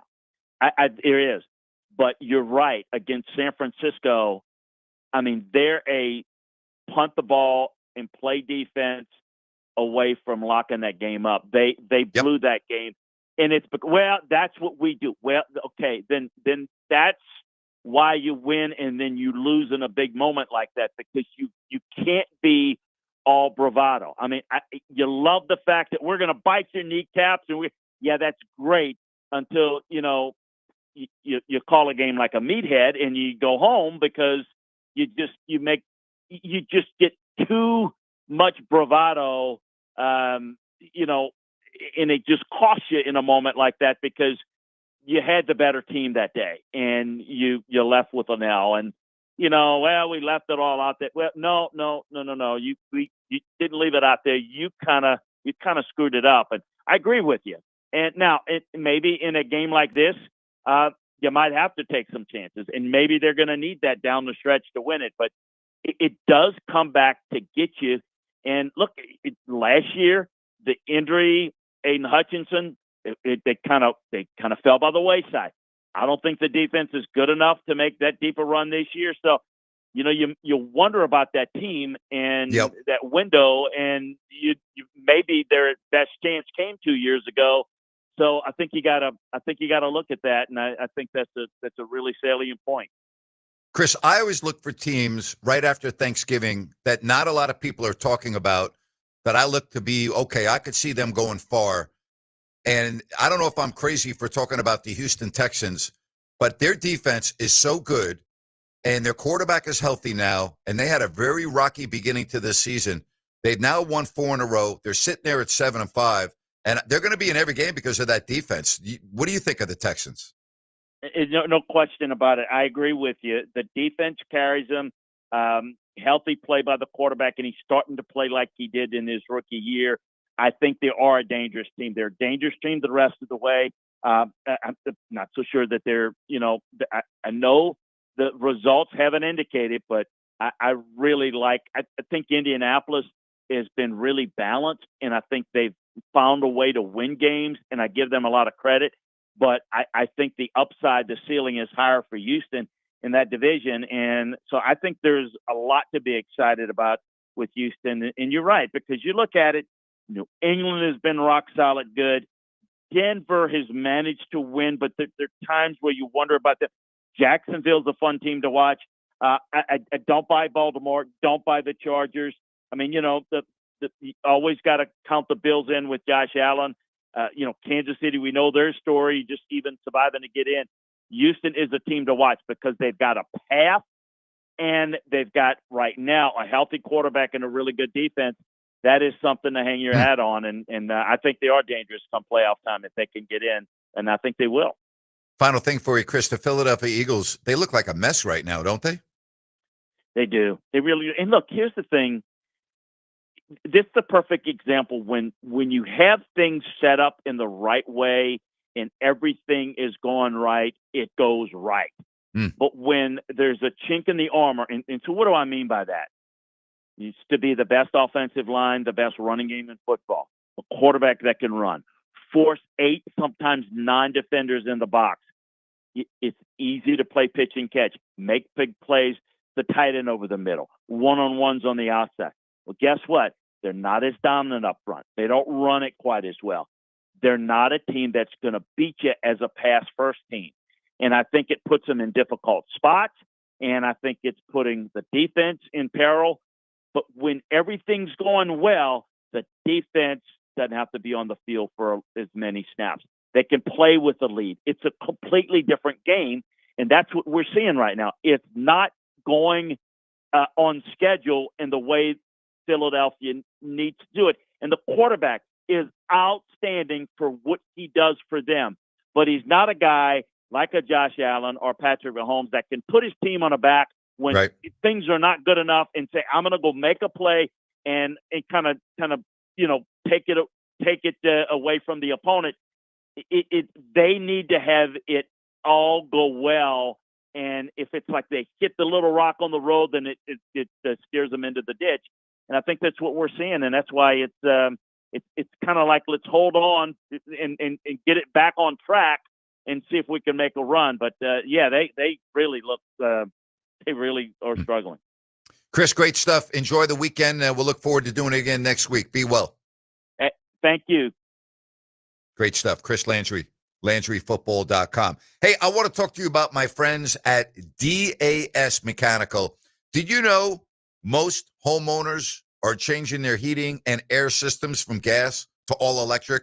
Bottom line is it's about getting more energy efficiency and saving a lot more money every month on your energy bills. If your current heating and air system is 15 years old or older, listen up. It may be time to consider a change. Call DAS Mechanical first. Nearly all of DAS's work is gas to electric whole system changeouts. And Nick Delancey, their owner, and his team, they're experts. They specialize in this. They also have 0% financing and 24/7 availability if you ever have a heating emergency. Award-winning, locally owned, DAS Mechanical, serving their Sacramento and Placer County neighbors for years. Save more on your energy bills. Go to dasmechanical.org. D as in dog, A, S as in Sam, mechanical.org. Book online. Look at all of their 5-star reviews and their numerous Best of the Best awards. That's dasmechanical.org. Don't forget, Grant's Rant, Joe Davidson at 5 o'clock. Next segment, phone calls, text messages, 916-779-0929, right here on Fox Sports Sacramento.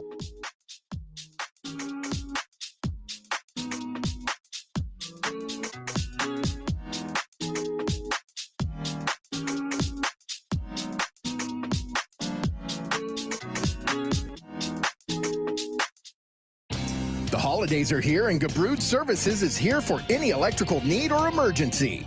Holiday periods put more stress on your home's electrical system, more activity, more lights being used, increased appliance use, and more. Here are 3 holiday electrical reminders from the good dudes at Gabrud's. 1. There's still time for Gabrud's to inspect your home's electrical integrity. 2. Gabrud's are the experts in backup generator installation with flexible financing options to make a whole house generator affordable. And 3. Gabrud's has live call answering 24/7. We're here any time of day, especially in case of an emergency. At Gabrud's, electrical work is all we do. And at the holidays, we're here to ensure your home and family are safe. Locally owned for more than 30 years. Call Gabrud's, G-U-B-R-U-D-S. Call the good dudes at Gabrud's, G-U-B-R-U-D-S, Gabrud's.com. Life is best enjoyed when you feel most energetic. Of course, as we get older, the energy part gets a little more complex, and then weird stuff can start to occur, like brain fog, low energy, not feeling motivated to do things, a loss of your libido, or ED. If you've experienced any or all of these things, it could be something as simple as your testosterone levels, and that can be safely treated. Sacramento Naturopathic Medical Center is offering a free healthy aging consultation with Dr. Dennis Godby. Dr. Godby specializes in healthy aging and is an accomplished author. And this vibrant and energetic doctor, at nearly 70 years young, has literally walked across the United States on foot to promote quality health care. So when it comes to feeling younger, it could be said that this doctor literally walks the talk. Schedule your free healthy aging consultation with Dr. Godby now at gettingbetternow.com. Gettingbetternow.com.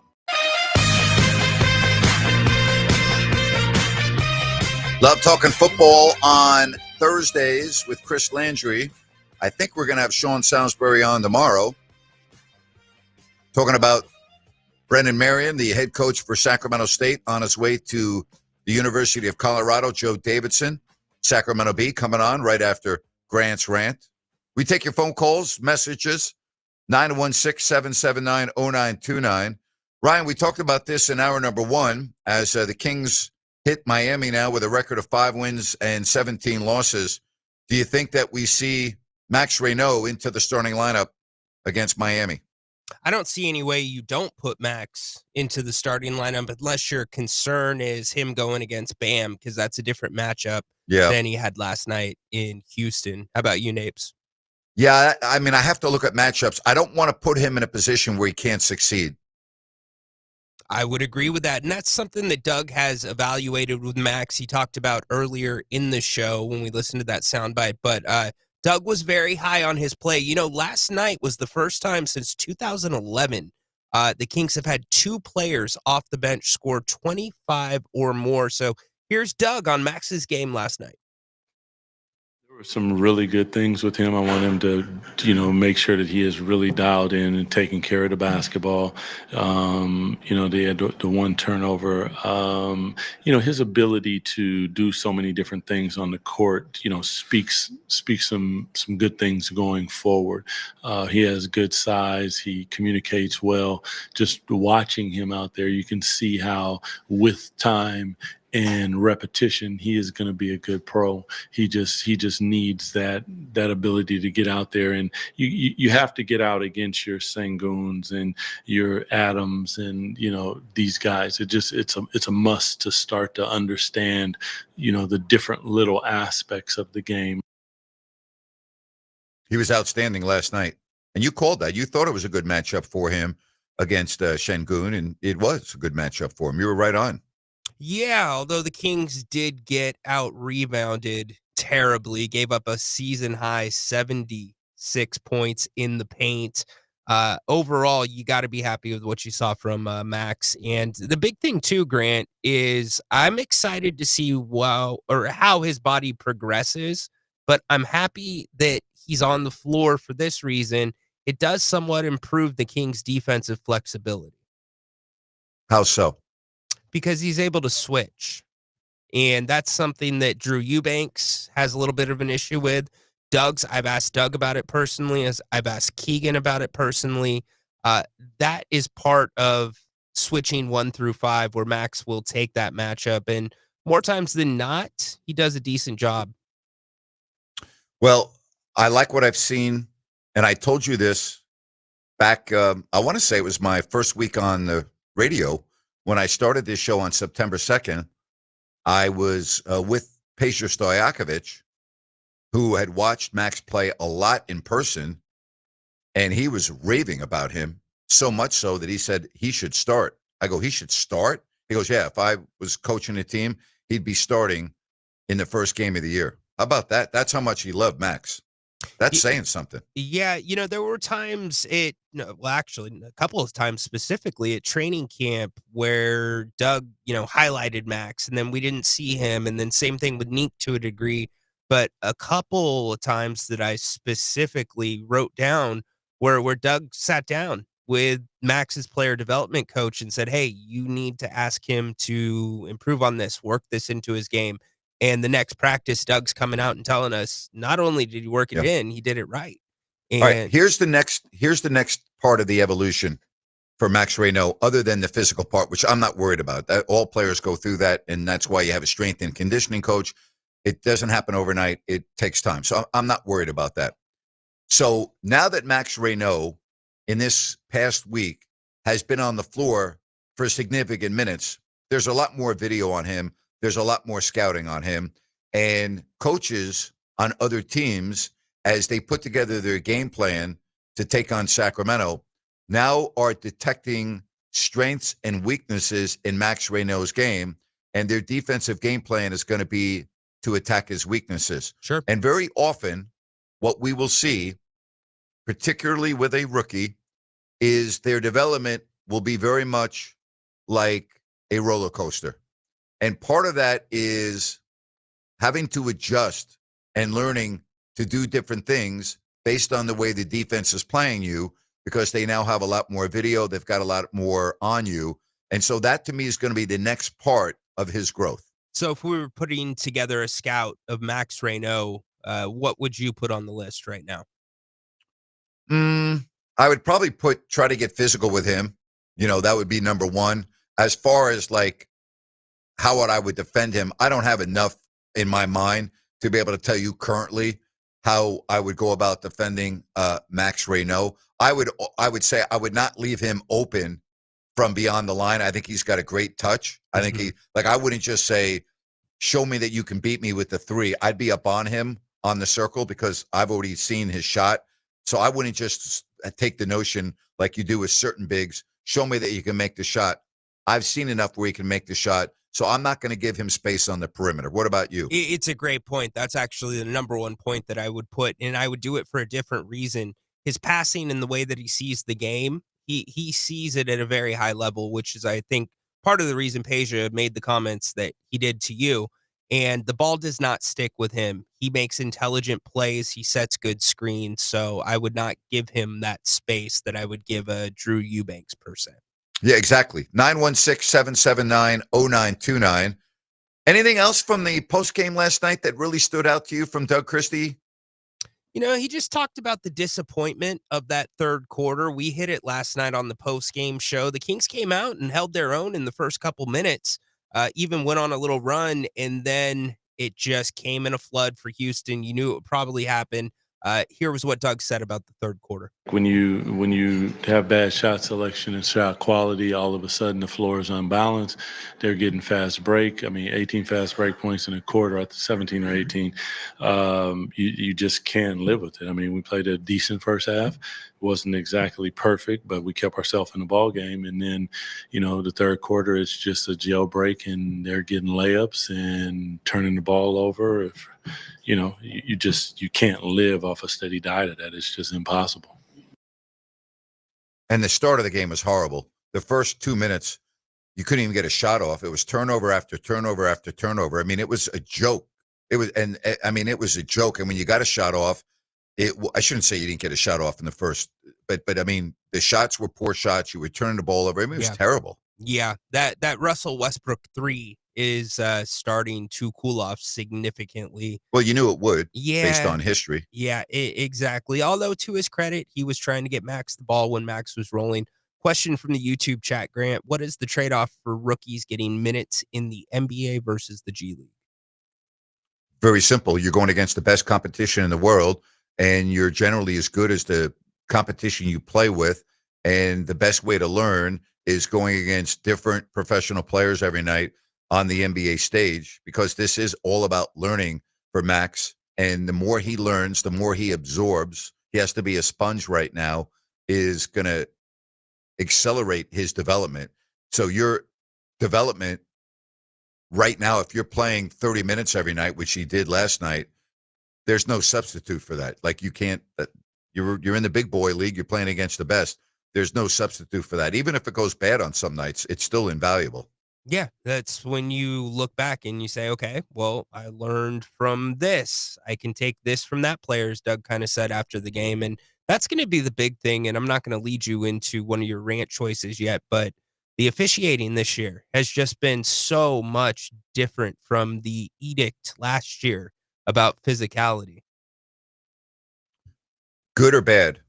Bad. I've seen games with 75, 80 free throws. It's been very ticky-tack, almost to where players at times, the Kings, actually, the Rockets only fouled the Kings one time in the first half last night. One time. Yeah. I'm with you. I understand. 916-779-0929. The reason why I don't like to talk about it as much is I know how fans are, because we've talked with them for decades, and I get it. But like, the Kings are 5-17 because they are really bad. They're not 5-17 because of anything going on with the officials. Yeah, no. And I don't want to misconstrue that. Yeah, it's not a Kings specific thing. It's a National Basketball Association thing. Grant, you were basically watching prison basketball in the playoffs with how they were allowed to call it. And now it's just some nights it's okay, some nights it's not. And you wonder how that's going to benefit certain teams towards the top of each conference. All right. Again, if you want to call the show or text the show, we invite you to do so at 916-779-0929. That's 916-779-0929. Don't forget Grant's Rant coming up at 5 o'clock. Then Joe Davidson of the Sacramento Bee to talk about the big news with Sac State football, who's going to be their next head coach. All of that and more right here on Fox Sports Sacramento. At Sierra Pacific Home and Comfort, we're in the business of keeping your house comfortable and secure. And since we're also homeowners ourselves, we understand how much stress a major home upgrade can cause.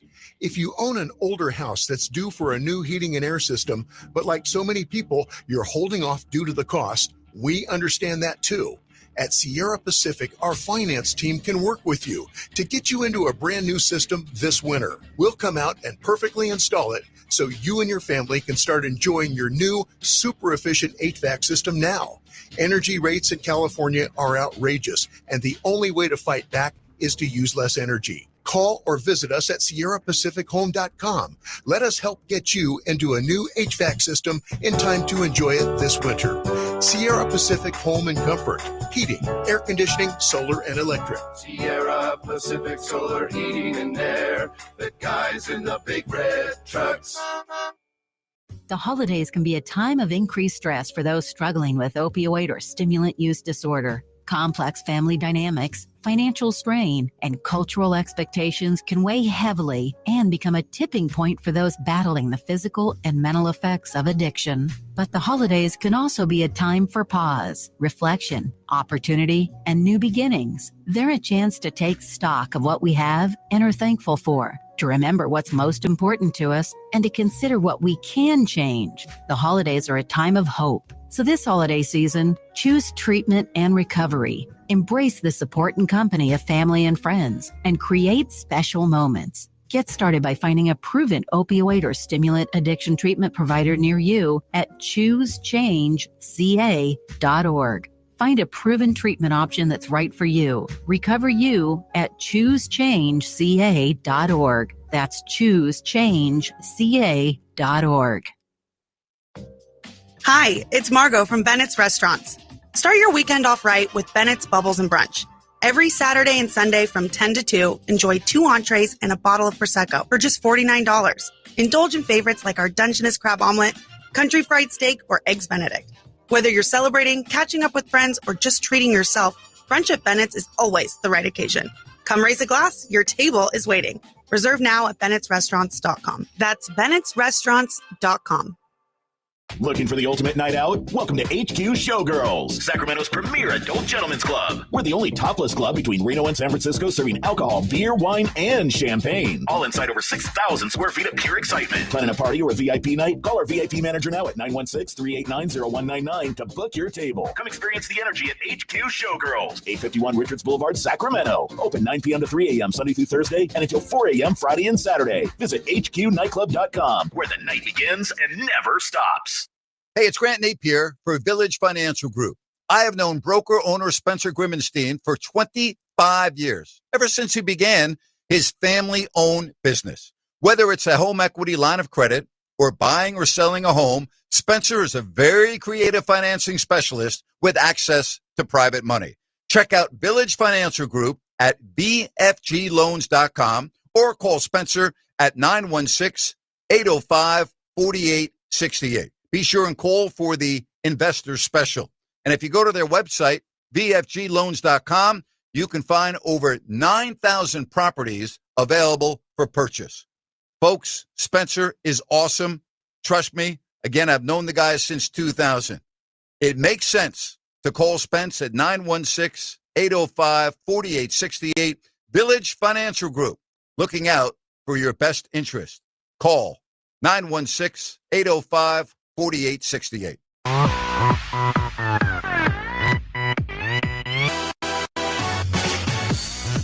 Grant's Rant in about 20 minutes, followed by Joe Davidson of the Bee. The Golden State Warriors are on a 3-game road trip at Philadelphia, currently going on, at Cleveland, at Chicago. And there's been a lot of news as it pertains to Draymond Green because his wife is getting ready to give birth. I believe it's to their 5th child. I'm sorry if I've got that wrong, but I believe it's child number 5 that is on the way. And he was very open about how it sucks as he's on the other side of the country right now. And by the way, it is 33-20 early in the second quarter with the 76ers leading the Warriors. And he talked about his wife being very strong and that this is part of what he does. And there's been a lot of talk about that because I think our society has changed on how we view the male in this part, the dad, being there in the delivery room with mom. Of course, that doesn't happen if you're in the military. And there are many other occupations where you miss out on the greatest gift that you'll probably ever have in your life. So, like, and I don't normally do this, I applaud Draymond Green for flying across the country and going to work. And the reason for that is he didn't say he doesn't want to be with his wife. He didn't say he won't be there. He can get on a plane, right? Now, would he be in the delivery room in time for the baby? I don't know. I don't know how long her labor would last, but she may not have the baby for a week. I don't know. But he is a very important part of what they're doing. And I think that the way he answered the question, I didn't have a problem with. I know a lot of people have been discussing it. I don't have an issue with him going to work. And when he needs to get home, he'll get home. The other aspect of this, which has not really been discussed, is due to his occupation, the support group that is able to be around his wife is unlimited, which is much, much different than many of us in our daily lives. Now, it doesn't change the emotions of it all, other than the fact that Draymond's got great comfort knowing that his wife has got everything at her disposal. That's not an issue. Whereas many other couples that have jobs that require traveling or being away, they don't have that as much. So there's a lot of interesting comments because we live in a world, in a society now where everybody has to be a freaking expert and everyone has to weigh in. My point is, I have no issue with him accompanying the team and going to play on the other side of the country as his wife is getting closer to deliver. I think he does have a responsibility to his team, and he can get home when he needs to get home. And I would expect him to do so when he gets the phone call that his wife is going into labor, unless the baby's going to be induced. And I didn't hear that. That would be different. Then you would know when you would have to be there. So it's just interesting. But I don't have a problem with him going and accompanying the team on the road trip. He can fly home. He has the ability to get on a private jet and be home from Philadelphia or wherever they are in a matter of hours. So doesn't bother me. But right now, the 76ers are really pouring it on. They lead by 16 points with 4 minutes gone by in the second. Elsewhere, the Celtics are in Washington against the pathetic Wizards. Are the Wizards the only team in the league worse than the Kings?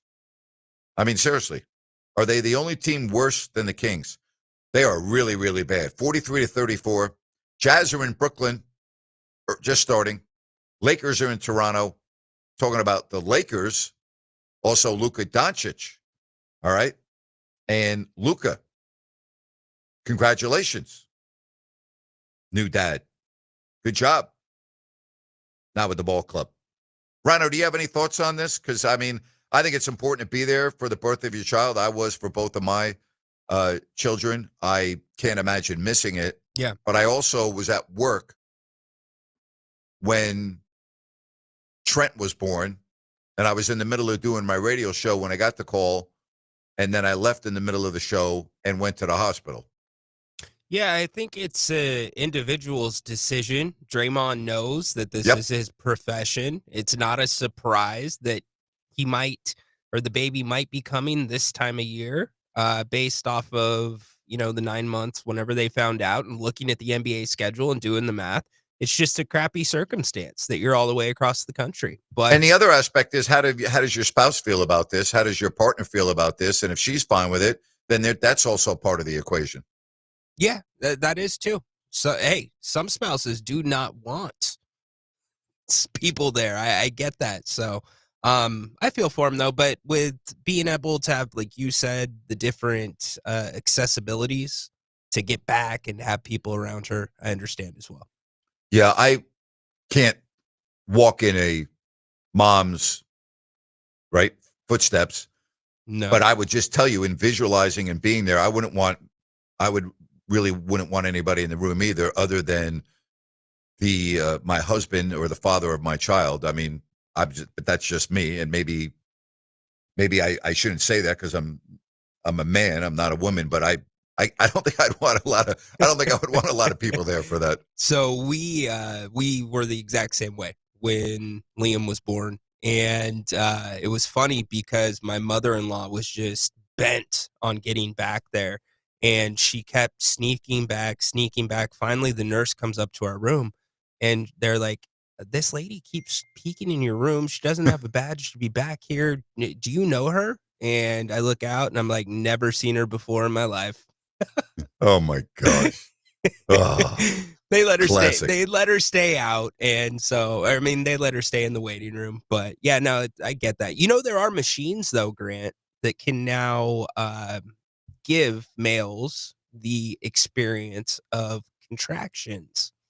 That certain, yeah. Have you heard about this? No. Yeah, they make a machine that will simulate contractions for men. No, thank you. I mean, yeah. No, thank you. Yeah. What's going? I mean, seriously, is there anything in the world that's not, or that you're not able to do now? I mean, it's incredible, isn't it? It really is. It's incredible. That's been out there for a while. I didn't know that. I see. I'm out of touch with reality. There's some women that want their husbands to know what they're going through. Oh my gosh. Yeah. Pretty. Listen, funny, I understand what the women go through because I've seen it with my own eyes, and I have great respect. Amen. For something that we never have to go through, and that's the word, respect. So amen. Yeah, gentlemen, push present. Make sure. Did you get a push present? Yes. Okay. Yes. You have to. Yes. Oh my gosh, incredible. All right, I didn't think we'd be talking about this in this detail, but I did want to bring it up because I just find it interesting that everyone has to have an opinion on this. And my opinion is, let them do what they want. They're married. They communicate with each other. They have an understanding or whatever. Let them, it's their decision. It's not my decision. It's not your decision. It's their decision. The only thing that we could really say is, why bring it up to the media? Well, he brings everything up to the media. Is there anything he doesn't talk to the media about? No, that's the catch of his podcast. He loves the attention. "Quote unquote" new media. He loves the attention. It's where he breaks the inside news on the latest altercation he was in. Yeah, it's part of his shtick. I'll tell you this. You talk about Philadelphia. I can't wait to see the Kings play Philadelphia with Edgecombe and Maxey. Those guys are, Edgecombe is only a rookie, but Maxey is a king killer. We've seen that. He's already got 12 points in this game. He's really good. He is so good. He's really good. Why does it feel like he's on an island where not a lot of people talk about him as much nationally, even though he's in a major market?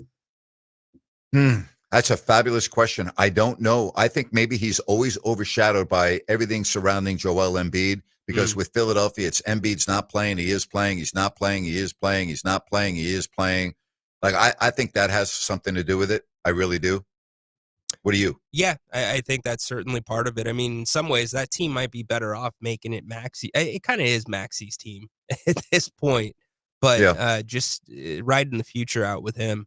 And the other part is they're not great. They're 11-9. They're 9th in the East. It's not like they're destroying everybody. That could be part of it as well. Yeah, I think 11-9 is ahead of schedule for them, to be honest. I do too, but it's not ahead of the schedule where you're going to be talking about them a lot on the national stage. Like, they're not relevant enough to be talking about on a national level. Well, last time I checked, it's been about a week, he was near the top of the NBA in scoring. He's good, boy. He is really good. Here's the deal in the NBA. If you are one of the better teams, you're going to get talked about. And if you're a pathetic, embarrassing team, you're going to get talked about. How often do we talk about stories that are critical of the Kings from the national media? It's every week, right? Almost every week I'm reading a story that's critical of the Kings. And how could you not be critical of the Kings right now? They're a joke. They're a clown show. They just are. You got to call it the way it is. Yeah, a question for you, because it's a question I get asked a lot. I see it in the chat and sometimes in the text. At what point are we starting to get to that territory where Vivek needs to speak out or have some type of interview, attend a press conference with the media there? Where are you at on that? Well, I know Vivek, and I know him well, and I've been around him in a lot of settings, and I've interviewed him before. He's not comfortable doing it. They are worried about him saying the wrong thing, and so they overprotect him, and they probably feel that the value of him doing that, the positives don't outweigh the negatives. So I think that's part of the reason. I really do. And here's the other deal about Vivek. And I don't know if it's this dissimilar with other owners, although I've interviewed owners on other teams and I don't recall this. Vivek is not able to do an interview by himself. Like he cannot walk into a room and sit down with you to do an interview without his handlers being right near him, almost like he's a child who needs to have their hand held to go into the airport or to get on a train or to step over a puddle, or you get the picture, right? Yeah. And I've just been like, wait a minute. This guy owned a multi-million-dollar company in Silicon Valley, has been educated at MIT and Harvard, and has to have his hand held to do an interview. Like, you know what I mean? Like, it's just, it never made sense to me. Well, it never made sense to me. Not everybody is comfortable public speaking. Now, Vivek has been doing some of these different conferences that he's been posting online on his socials over the summer. You never know. Everybody has their things. I always wondered if he's somebody, and it's funny that you bring this up, that wanted a group around him, or if he's somebody that needed that group around him. Oh, no. Both. So, I mean, it's you rarely see Vivek walk anywhere in the arena alone, right? You never. I mean, I don't understand how an adult can live their life like that. And again, I'm not like ripping him right now. I'm just making observations. It's so foreign to me. Like, you can't do an interview with somebody. You have to have your hand held. You have to have people around you, and you have to be like coached before you do the interview on what to say and what not to say. I mean, it's just ridiculous. You're the owner, like grow a pair. Go, just, be an owner. Do what you need to do. Fill out your responsibilities of being an owner. Now, in all fairness to Vivek, you don't see owners on a lot of other teams getting interviewed. You do see owners on other teams at press conferences when you make the GM hire. Yeah, that's true. I do not disagree with that. And I think that's where the fan base started asking, because you haven't seen him since that GM hire. Scott Perry walked up to the podium on his own, Grant. That must have been really awkward for Scott. It's embarrassing is what it is. I mean, it's embarrassing. It just shows you the dysfunction of the organization. Really, it's just the dysfunction. They don't even do a press conference right. Well, and again, but that may go back to Vivek not wanting to be front and center. But yet, you're front and center at every. Well, he hasn't the last couple games. I was there. I did not see Vivek. Well, he very often goes away for Thanksgiving and the holidays. That's not atypical for him. So there you go. Yeah, that's not unusual. Makes sense. All right, don't forget Grant's Rant coming up in a couple of moments. Joe Davidson of the Sacramento Bee to talk about what's going on at Sacramento State.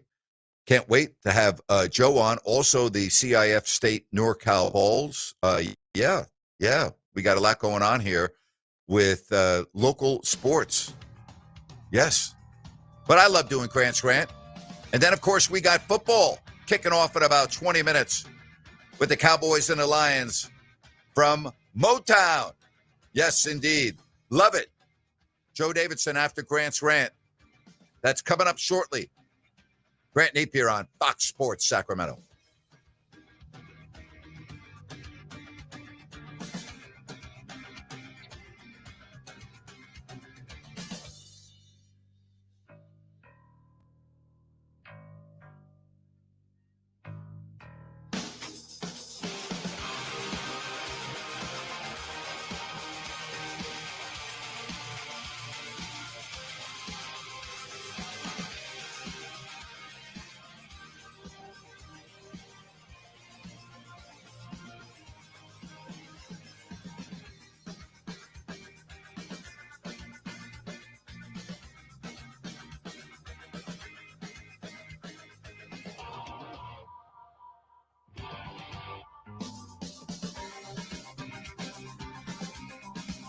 At Downtown Ford Sacramento, we're proud of our long heritage. We've consistently provided Ford cars and trucks to families and businesses in this region for over 100 years. If we think about it, practically every kid who grew up in this town at one time or another rode around in a Ford that we sold to their family. We've served multiple generations of local farmers and ranchers who got their rugged Ford trucks from us. We've also provided many of the emergency vehicles that you see out doing the people's work every day on the streets. All of us at Downtown Ford, from our top-notch service department who keep your Ford running like new, to our dedicated finance team and the guys and gals in our showroom, we thank you for generations of love and loyalty to us. And for that love, we say right back at you. We're doing Fords just like we always have. Come see us any day of the week or visit us online at downtownfordsacramento.com. The holidays are here, and Gabrud Services is here for any electrical need or emergency. Holiday periods put more stress on your home's electrical system, more activity, more lights being used, increased appliance use, and more. Here are 3 holiday electrical reminders from the good dudes at Gabrud's. 1. There's still time for Gabrud's to inspect your home's electrical integrity. 2. Gabrud's are the experts in backup generator installation with flexible financing options to make a whole house generator affordable. And 3. Gabrud's has live call answering 24/7. We're here any time of day, especially in case of an emergency. At Gabrud's, electrical work is all we do. And at the holidays, we're here to ensure your home and family are safe. Locally owned for more than 30 years. Call Gabrud's, G-U-B-R-U-D-S. Call the good dudes at Gabrud's, G-U-B-R-U-D-S, Gabrud's.com.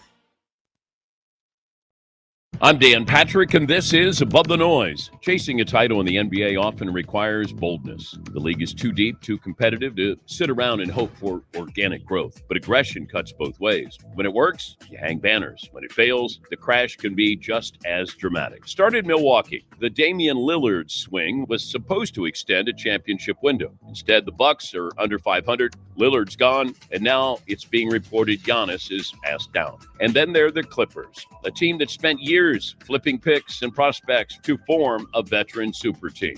They're 6-16, no first-round pick on the horizon, and the bill is finally coming due. And then there's Dallas. The Mavs emptied future draft picks built around Luka, only to trade Luka for an injury-prone big man, and they sit at 8-15. Well, sometimes you hit the jackpot, other times you get burned. And this season, the standings are full of scorch marks. I'm Dan Patrick, and this is Above the Noise.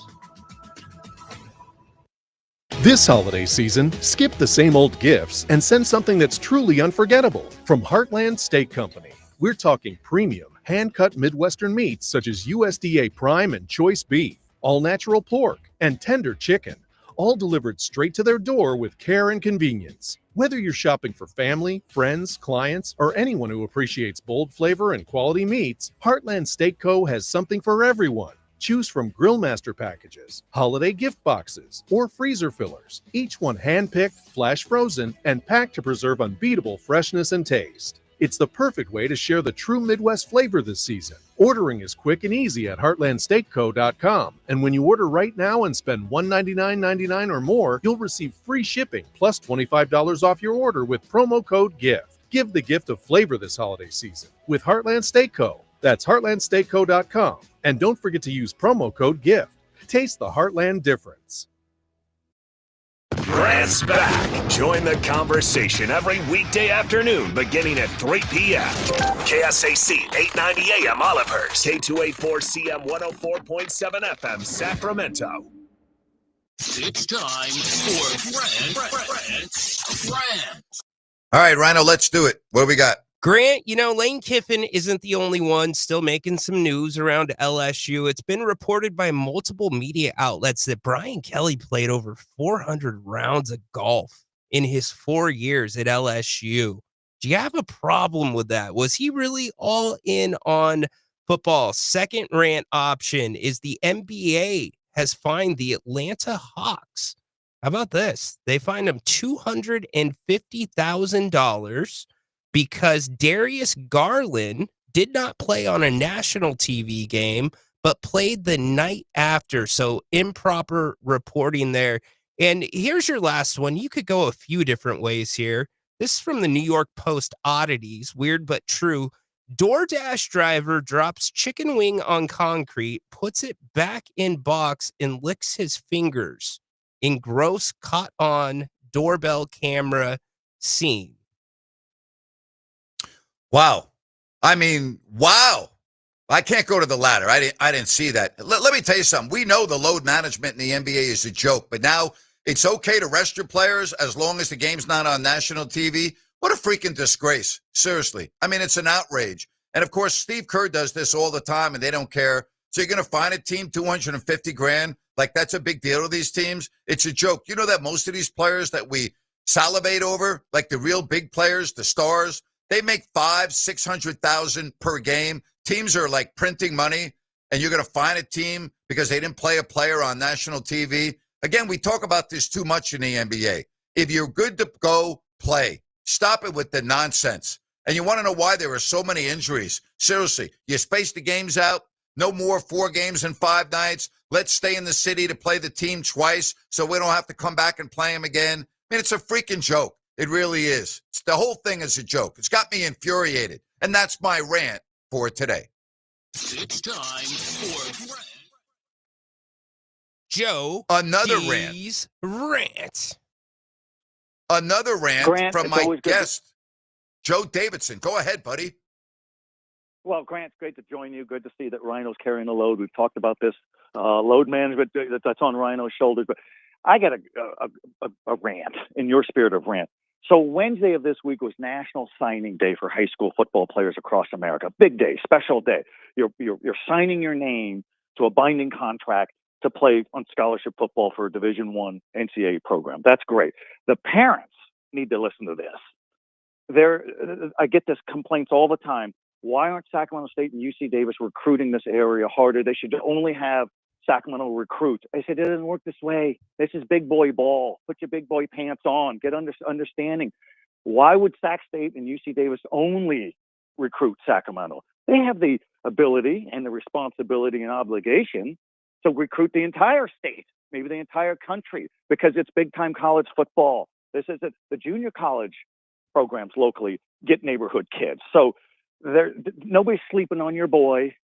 You got to really pop on film. You got to have excellent grades, and the transfer portal is also another issue that makes it harder for kids to get full scholarships. So my point, my rant theme is understand that there's no such thing as a hometown discount, and these scholarships are hard, and nobody's sleeping on your boy.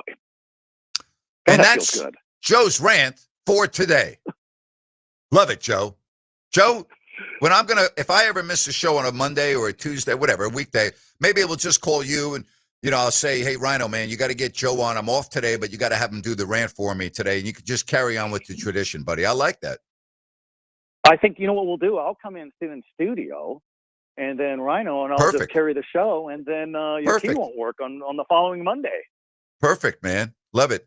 All right, so Sac State, it's not the news they wanted to hear. Give me your thoughts on everything that's going on with the Sac State football program right now. I'm surprised. I'm disappointed for Sac State. I think Brennan Marion did great work in his first season, worked hard to be a head coach. I was asked all week, I heard he might leave. You think, no, I don't think so. And I just thought he worked so hard to be a head coach, and why would you leave after investing so much after one season? He might have been, I've reached out to him, I haven't heard from him. I've got a good rapport. I think he'll talk at some point. I think it'd be to his benefit to talk. I think you need to be heard.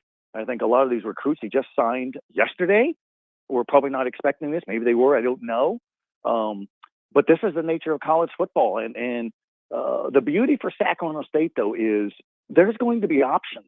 This is a plum job. It needs an upgrade in facilities. That's why they're trying to get a venue over at Cal Expo. Sac State's still looking for a conference, trying to move up in level to FBS after all these years in FCS. There are going to be an army of people applying for this job. There'll be people from the NFL who'll look into this job. Quarterback coaches and secondary coaches who are looking to be a head coach. And I think Sac State wants to avoid what they just experienced. You don't want a guy for a 1-year stay. You want a guy who wants to be there long term. I've not spoken to anybody. I'm going to start writing up a list tomorrow. But the number one guy I think of is the best football coach that school's ever had. You want a hometown discount? That's a guy who's in your backyard. That's Troy Taylor. And he elevated Sac State to record heights when he took over in 2019. They didn't lose Big Sky games. They mowed through and won 3 conference championships. Fantastic job. And he didn't bounce out. Stanford lured him away. And Stanford's a tough job to say no to. Yep. And so I don't know. I've reached out to athletic director Mark Orr, Sac State president Luke Wood.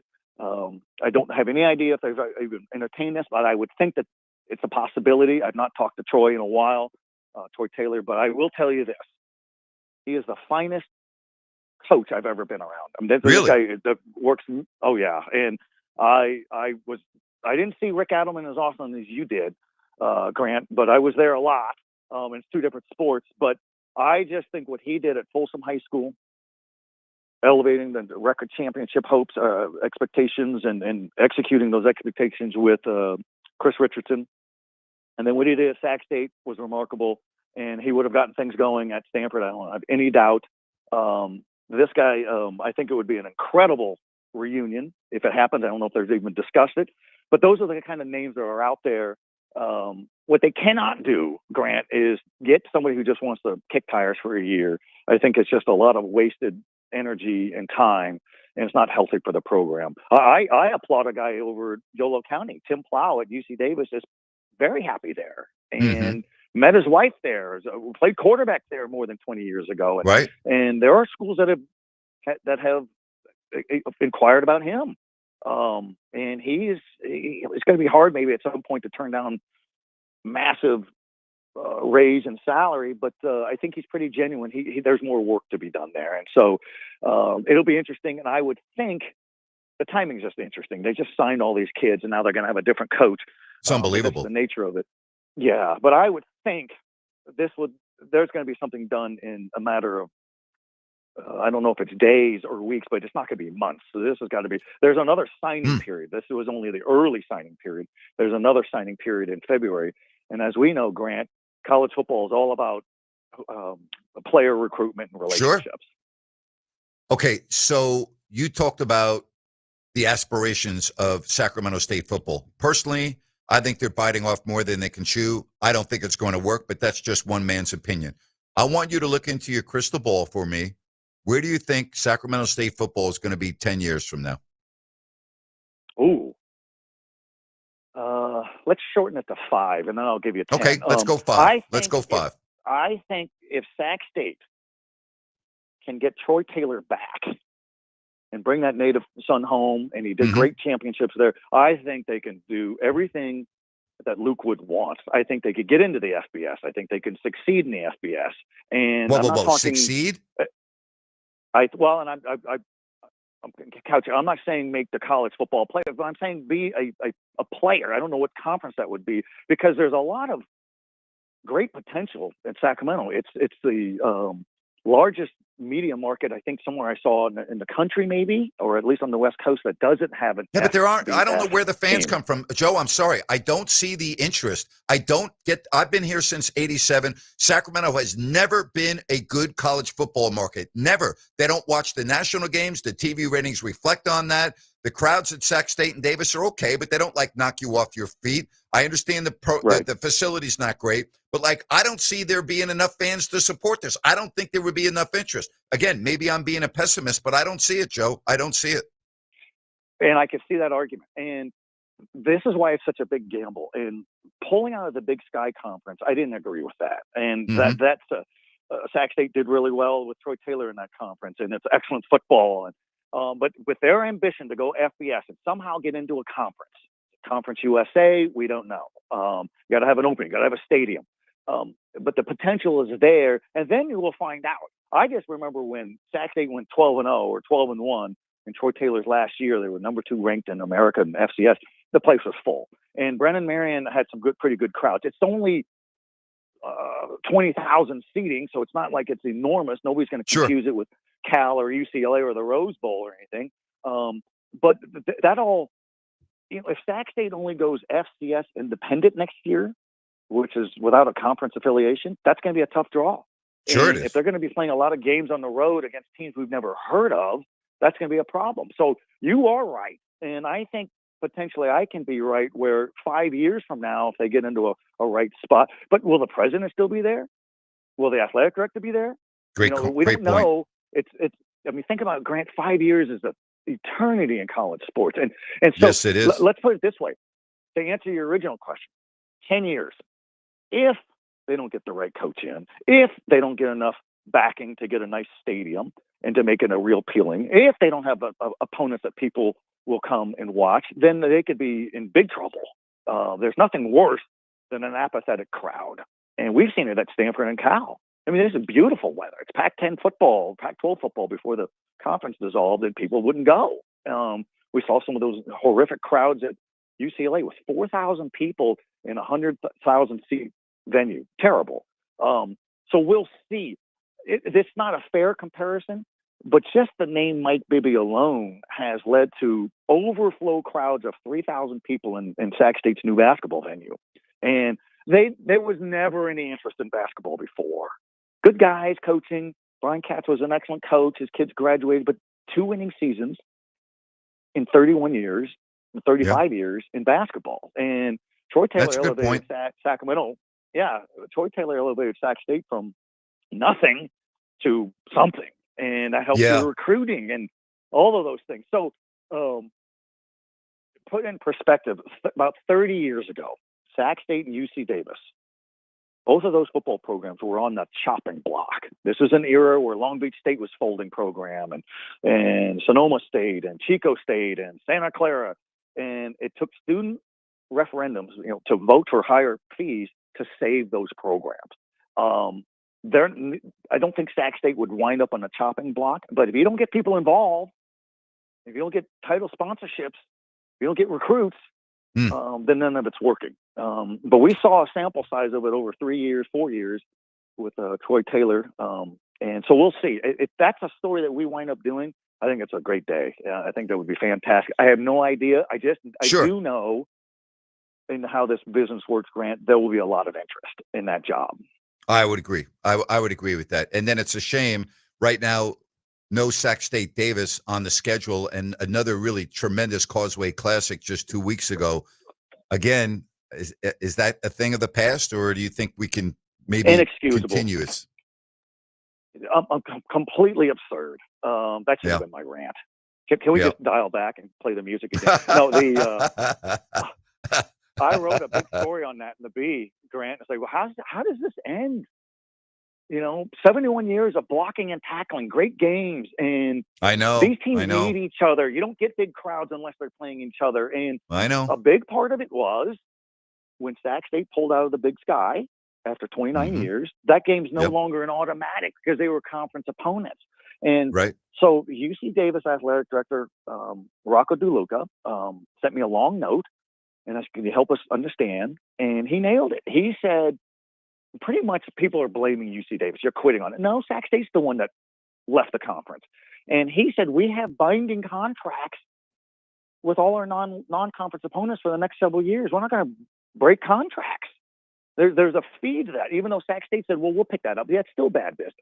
And if Sac State becomes FBS, does Sac State have to pay UC Davis 6 figures to play a game? And would Sac State ever play at UC Davis as an FBS? Because we know, Grant, FBS programs do not play at FCS. That's supposed to be their guaranteed body bag type of game. And I don't see it happening for at least 2 or 3 years, unfortunately. And that's a shame. What a shame. That's a game that's got to be on the schedule. And it's just, and there's not even any concrete thing in place for men's basketball to continue. Sac State and UC Davis. Sac State basketball will enter the Big West next academic year, which is heavy on Southern California, Long Beach State, and UC Santa Barbara, whereas UC Davis will go into the Mountain West. So, but there's 31 game schedule. So you got to make that work. But I was talking to Jim Less after UC Davis beat Sac State a couple weeks ago. We all know Jim Less. And he goes, I don't know. He goes, I hope we continue the game. This is great. Jim Less was so excited about being Sac State that he climbed up into the marching band and hung out with the guys with the tubas. And Yep. so, How about that? you don't. That doesn't happen if you beat Fullerton. It happens if you beat Sac State. So you keep that game on the schedule. It's good for this region alone. It's good for the alumni because you're right, Grant. It's not a big college football town, or all of Northern California. If you lump in San Jose State, UC Davis, and so UC Davis is always pleading people to come to their games. They give ticket giveaways, and that's a great venue and a great product. But we know it's a basketball town of sorts. Look at the Kings loyal fans. Anytime March Madness comes to Arco Arena or Golden One, it sells out. But that's not all Sacramento people. Yeah. There are people from all across the country if it's March Madness. So we'll see. Curious times ahead. But this really surprised me about Brennan Marion. I knew he'd be looked into as a coordinator. He's got a sharp football mind, and people like him. He's a good recruiter. But one and done is boy, it's this time last year where I was closing in on that story on, hey, I think Sac State's got a football coach. 1 year, bang, total change. All right, we got the CIF Regional Football Championship Bowl games. So, what are you covering? The Folsom Bulldogs are in the Division 1AA game. That's the second highest classification in the state. De La Salle's NorCal ranked number 1, the Bay Area powerhouse. They'll be at the open division game, the highest classification. So the next one is Folsom, and they're number 2 ranked in Northern California. Number 3 ranked is Reardon of San Francisco. They're 12-0. Folsom's 12-1. Wow, great. There's going to be, Grant, I kid you not, 44 players in that game for both sides combined have Division I college scholarship offers. That's unbelievable. 44? Wow. That 4. Wow. And so, and I think there's about 18 of them from Folsom, including some junior varsity kids, because they always look ahead. Geez, he's a sophomore. Let's take a look at him. Get on him early. So there's going to be a ton of talent. Reardon's fast, best team they've ever had. It's been a basketball school for years. Ryder Lyons is a terrific quarterback. We talked about him. Mm-hmm. He's going to BYU. He's the 5-star for Folsom. He's got a great supporting cast, superb coach, and Paul Doherty. Reardon's got a kid, Mitchell, who's going to Stanford. So obviously he's a really good player. He's a 4th-year starter. I'm picking Folsom because I really don't know Reardon, but I've heard of enough media friends who said Reardon's the better team. So that's worth checking out. And if Folsom loses, that's the end of the line for Ryder Lyons, who's had one of the great careers in regional history. And I talked to him yesterday for a story about his supporting cast. This kid is like Jake Browning in that he talks about his teammates. And he said, I love it. I'm here because of these guys, and these guys are my brothers, and they're elite athletes, and we work together, and we put so much into it. So he's a big-time star who is never above complimenting his coaches, his strength coaches, his family, and his teammates. That is a teammate. That is. I love it. I love it. I absolutely love it. By the way, before I let you go, Rhino says he's taking you up on your offer to come into the studio and do that.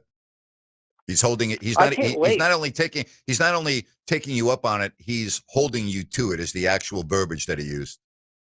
Well, and Grant, we're in media, so we have to have thick skin.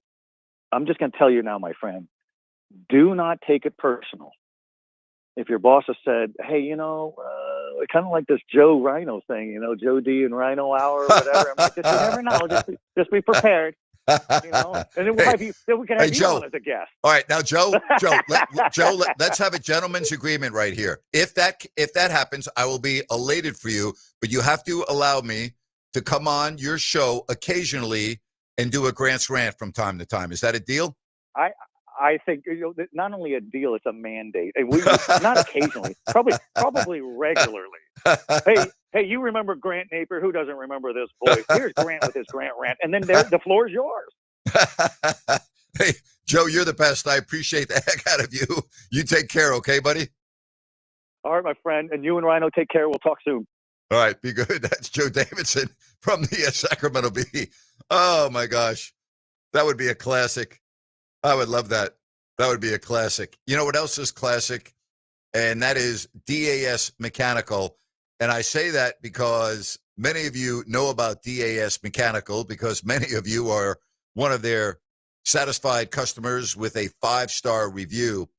And did you know that most homeowners are changing their heating and air systems from gas to all electric? Bottom line is it's about getting more energy efficiency and saving a lot more money every month on energy bills. Hey, if your current heating and air system is 15 years or older, it may be time to consider a change. Call DAS Mechanical first. Nearly all of DAS's work is gas to electric whole system changeout. Nick Delancey and his team, they are experts. This is what they specialize in. They also have 0% financing and 24/7 availability if you ever have a heating emergency. Award-winning, locally owned, it's DAS Mechanical, serving their Sacramento and Placer County neighbors for years. Go to dasmechanical.org. Book online. That's dasmechanical.com. And you can book online, read their 5-star reviews, and their numerous best of the best awards. That's dasmechanical.org. 916-779-0929. The Grant Napear Show on Fox Sports Sacramento.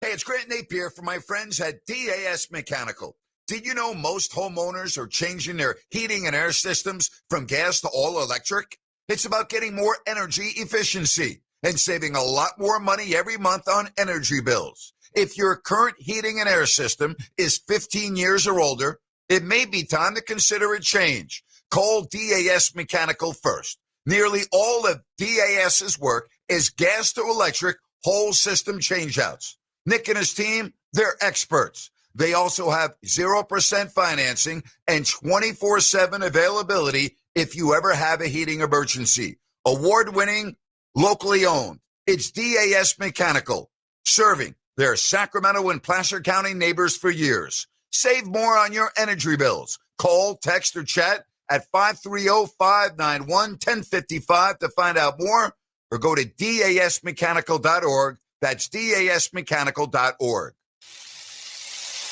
Looking for the perfect spot to watch the game and enjoy amazing food and drinks? Look no further than Fieldhouse American Sports Pub. Family owned and operated, Fieldhouse is passionate about creating a fun, welcoming atmosphere for everyone. Spice things up on Tuesdays with Taco Tuesday. Buy any order of our delicious tacos and get a refreshing margarita for just $6. On Wednesday, Fieldhouse features incredible drink specials. Enjoy $5 well drinks and ice cold pints all day long. Fieldhouse was voted the #1 sports bar in Sacramento. Tons of TVs, a mouth-watering menu, and daily specials. It's the perfect sports bar to catch all the action. Visit us today at 1833 Fulton Avenue. Fieldhouse American Sports Pub, where the food is fantastic, the drinks are flowing, and the good times never stop. Fieldhouse, bring it to the house.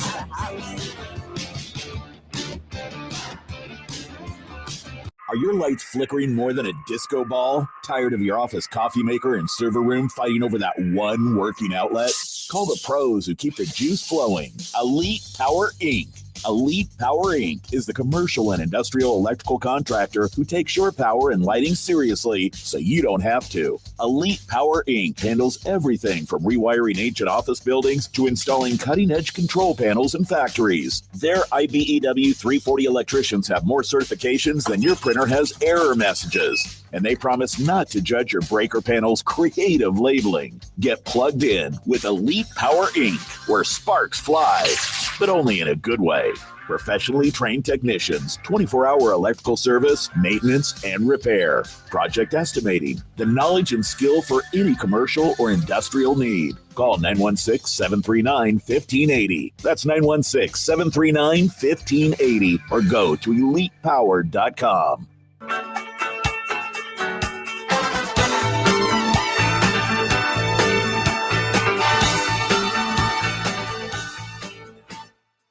Perfect. Give me the earth, wind, and fire. Perfect. Love it. My favorite. Number one, top of my list, Rhino.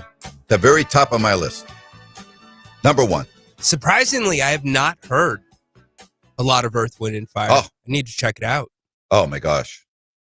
If you told me I could only listen to one genre of music with one group, Earth, Wind, and Fire. Is there That's where I'm going. Certain album from them? No, all of them. All No, of their them. music is over. I mean, no, it's not just one album. It's many, many, many. They're just awesome. It's great. So upbeat. Love it. Oh, it's great. Who did you pick tonight in the Lions-Cowboys game? Going Lions. I think they show up tonight. Feels like a game. They show up. They know, I think you hit it perfectly in the open. This could be the close of their window, or at least a significant change to this roster and team as you see it. And the wild card, Dan Campbell, right, Grant? He's been he's been 0 of 8 on his last fourth down conversion tries. Not good. Oh, I really mean this. He's the best thing about the Lions, and he's the worst thing. And I am very skeptical about how the Lions are going to succeed if they make the playoffs with coaching like that. He's too much of a riverboat gambler for me. It's a coin flip, right? It's even more than a coin flip, in my opinion, because coin flip means you either make it or you don't. But then there's the domino effect. If you don't make it, how it can change the momentum of a game. Great point. And that's exactly what happened in the playoff game 2 years ago at San Francisco. Great point. You know who I've been really impressed by this season? And I know you don't like the team, but George Pickens. He's been really good. He's been really good. Shown up. Well, their whole offense has been really good. I mean, they're really good. Prescott's having a great year. That's what he does. And the CD Lamb is he's as good as anyone in football. Pickens has been a very excellent complimentary receiver. And their offense has been very dynamic. It's their defense that's been the problem this year. Yeah, that's what Dallas does, though. How many 13 and 4 seasons did they have in a row, and then they lose in the first round? They just can't get past it. No, they can't. 916-779-0929.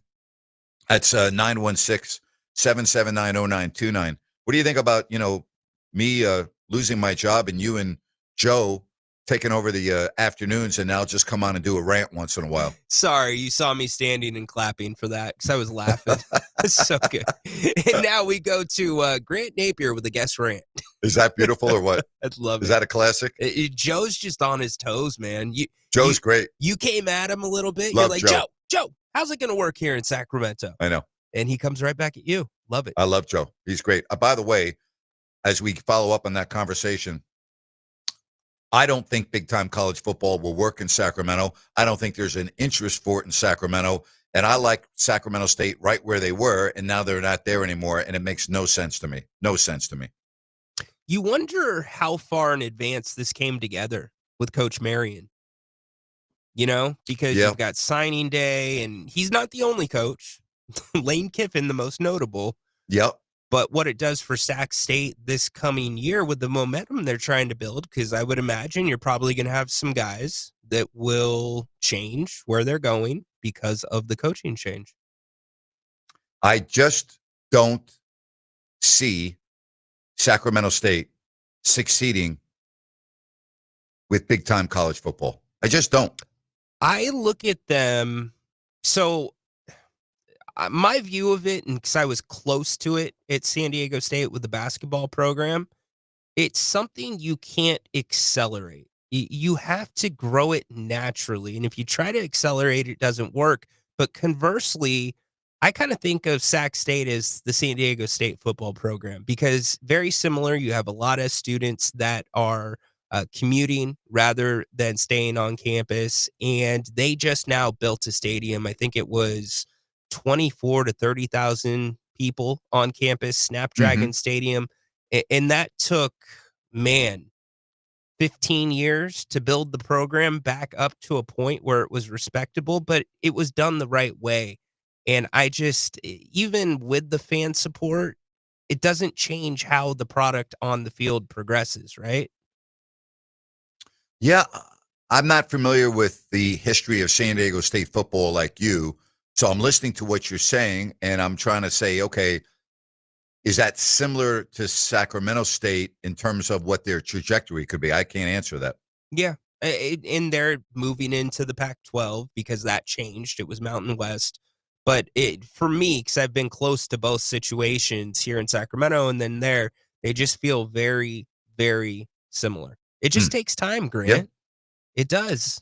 Yeah. People are coming out. But I know it takes time, but there's never been, and again, I don't know the history of San Diego State football. There's never been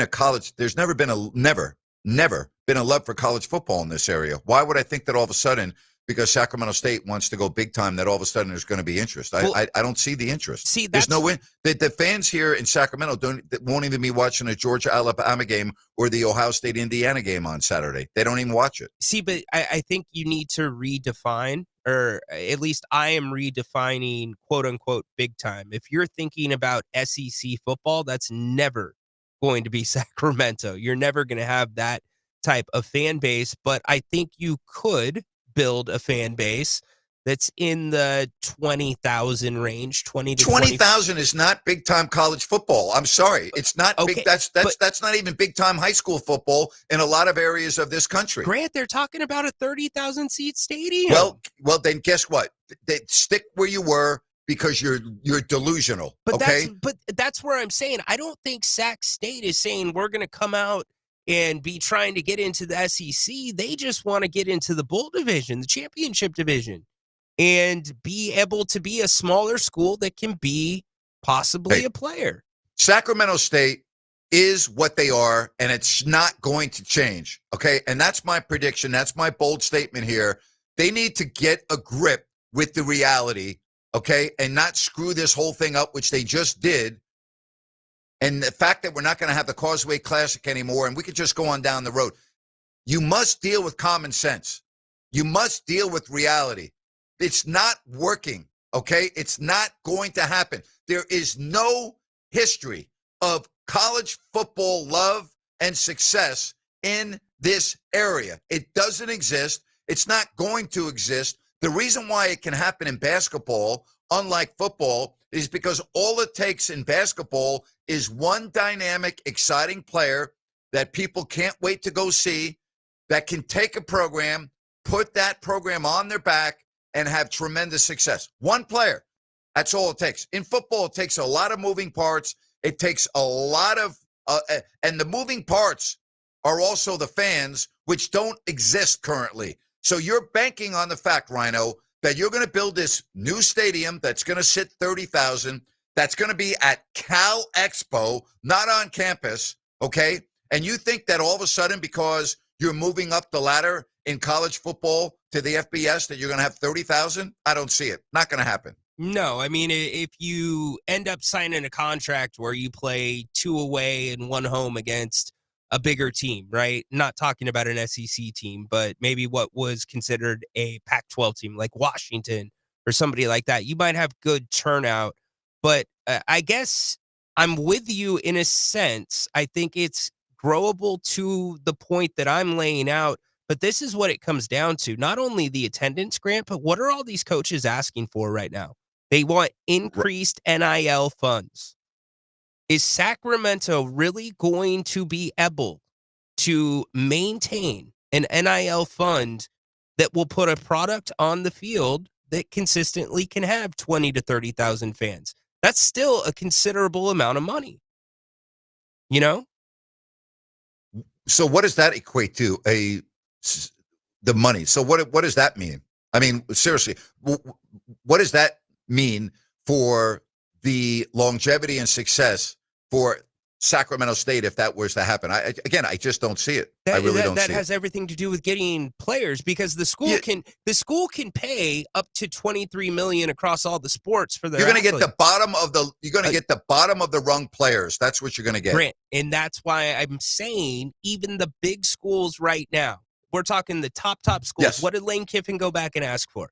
He asked for a bigger NIL fund, which is a bigger commitment from the boosters. Correct. Because the boosters are then securing sponsorships outside of the university for these kids to come in and say, hey, we do have a $10 million commitment already from this car dealership here in Sacramento or whatever it may be. But it's those businesses, it's those Sacramento State football boosters that are going to have to step up. And that's, to me, the hardest part. But to your point, putting the stadium at Cal Expo, 0 cents.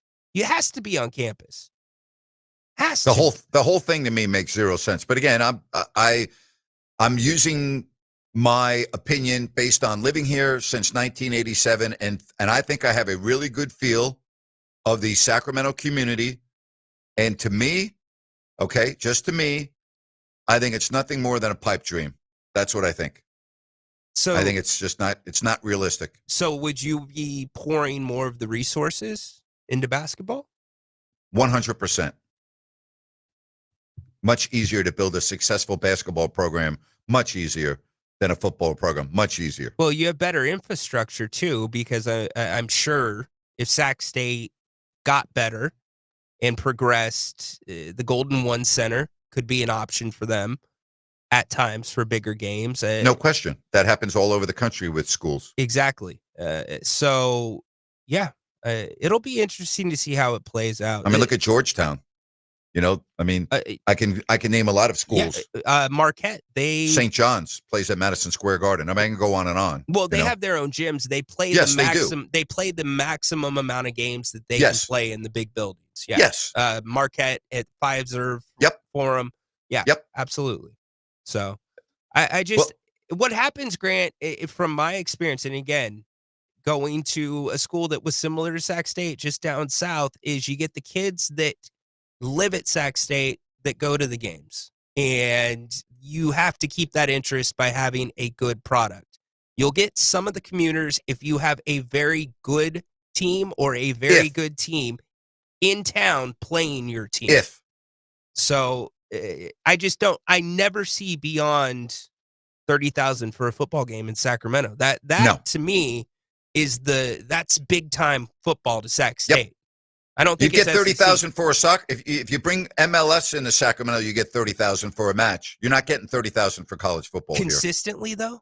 I think if you put, if that stadium is as nice as everyone says it's going to be in the rail yards, and you bring the MLS, in my opinion, you would get 30,000 people out there for their matches. And I'm not a soccer fan. You know that.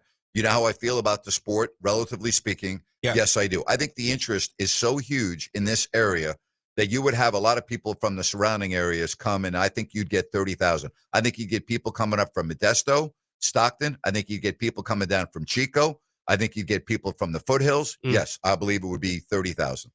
That's one thing that didn't make sense to me. Doesn't it seem like a perfect marriage for an MLS team and, say, Sac State to use the same facility? Yes. Because then you have too many facilities competing for dates outside of the season because, 8 football games? Yep. That's it? Yep. So do you think this makes Sac State go back to the drawing board? I don't know what they're thinking at Sac State. I mean, I don't. So I don't know if they're ready to go back to the drawing board just yet, but I mean, I would think they would have to be discussing it, Well, it's interesting. Very interesting dialogue. The Lions and the Cowboys are playing in the first quarter, and they just sacked Dak Prescott, the Lions did, at the goal line for a safety. They're reviewing it, but he was in the end zone. And so the Lions are going to go up 5-3 and get the ball back in the first quarter. Again, I think the loser of this game is finished. We'll come back. We'll wrap up the show. Give me a call, text message, 916-779-0929. Grant, since you love Earth, Wind, and Fire, you also like Isley Jasper from the same generation. I like the Isley brothers, yeah. I don't know about Isley or Jasper Isley when he split but from the Isley brothers, yeah, I think they had a lot of great music. We'll come back, wrap it up next here on Fox Sports Sacramento. The holidays are here, and Gabrud Services is here for any electrical need or emergency. Holiday periods put more stress on your home's electrical system, more activity, more lights being used, increased appliance use, and more. Here are 3 holiday electrical reminders from the good dudes at Gabroods. 1. There's still time for Gabroods to inspect your home's electrical integrity. 2. Gabroods are the experts in backup generator installation with flexible financing options to make a whole house generator affordable. And 3. Gabroods has live call answering 24/7. We're here any time of day, especially in case of an emergency. At Gabroods, electrical work is all we do. And at the holidays, we're here to ensure your home and family are safe. Locally owned for more than 30 years. Call Gabroods, G-U-B-R-U-D-S. Call the good dudes at Gabroods, G-U-B-R-U-D-S, Gabroods.com. The holidays can be a time of increased stress for those struggling with opioid or stimulant addiction. They can also be a time for pause, reflection, opportunity, and new beginnings. This holiday season, choose treatment and recovery. Embrace the company of family and friends and create special moments. Find a proven opioid or stimulant addiction treatment provider near you at choosechangeca.org. Need new tires? From now until December 15th, save $100 instantly when you buy a set of 4 Bridgestone Weather Peak tires. Save $70 instantly when you buy a set of 4 eligible Bridgestone tires. Or buy a set of 4 eligible Firestone tires and save $70 instantly at Express Tires, 7215 Watt Avenue. Offer valid now through December 15th. Cannot be combined with other offers. See Express Tires for details. In 1944, America was in transition. The war was ending, and our soldiers, sailors, and Marines were coming home. And in Old North Sacramento, a man named Sammy Powell founded Sammy's Restaurant, that vintage pink and green diner on Del Paso Boulevard that is a Sacramento landmark. Sammy ran the place while his wife Zoe worked the cash register and greeted every customer that came in. And so it began, the Sacramento tradition of taking the kids out to Sammy's for pancakes. Sammy's is an 80-year-old time capsule that's been through recessions, a fire, and COVID. But today, Sammy's Restaurant is still rocking those same pink and green colors and still serving up the great home-cooked food and hot coffee that it's always been known for. We moms and dads who grew up loving pancakes at Sammy's with our parents now take our kids to Sammy's. The original Sammy's Restaurant on Del Paso Boulevard. Open every day. Okay, we are running a car drive right now to help veterans all across America. So if you have an old car, truck, or van, even a motorcycle or an RV sitting around, you can right now give it away and help the vets. They really need your help. And your car will help support the vets and their families. And guess what? You even get a tax donation. Plus, we'll even come and pick up your car for free. And all you've got to do is pick up your phone right now and make a free call. Now is the perfect time to do something good for the vets. Give back to the vets right now for all they've done for this country. And your old car can really help them. So call the Veterans Car Donation Program right now for free pickup of your vehicle. Help the vets and help your taxes at the same time. Call right now. 800-598-0539. 800-598-0539. 800-598-0539. That's 800-598-0539.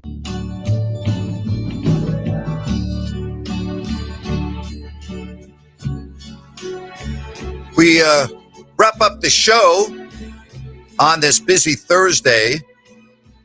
Replay review took the safety off the board. It was very, very, very close. But the Lions got the ball back at the Cowboys' 40 on the ensuing 4th down punt. 3-3 is the score there. If you want to get in on the program before we adjourn, you can do so at 916-779-0929. That's 779-0929. This from the 916. Any thoughts on where Giannis might land? The Bulls rejected a trade. Well, we think they rejected a trade. We don't know that for sure. Giannis is going to be out a couple of weeks with a calf strain. What do you think his market value is right now? What do you think Giannis, how attractive do you think he is to other teams in the NBA, Rhino? Extremely. Me too. I think he's near the top of the list, but I do want to draw one parallel that we talked about with De'Aaron Fox's situation. Yes. Before he left Sacramento. Giannis has dragged this thing out. Look at what the Bucks did this offseason to cater to Giannis. And now, reportedly, Giannis is going to want to leave. Where's that leave the Bucks? Well, first of all, there's a big difference between the two examples that you just gave in this sense. Giannis has already won a championship in Milwaukee. So, like, if you were to equate that to Sacramento, let's say that when De'Aaron Fox was here, the Kings won a championship, and then he decided he wanted to leave after they went out and got Domantas Sabonis and DeMar DeRozan, and he wanted to leave and everything. Fans wouldn't even be that upset about it because they won a championship. That's the big difference there. But I guess I'm looking at it from a different perspective. De'Aaron Fox was the Kings' asset, right? Yes. The one that was going to help them compete or rebuild.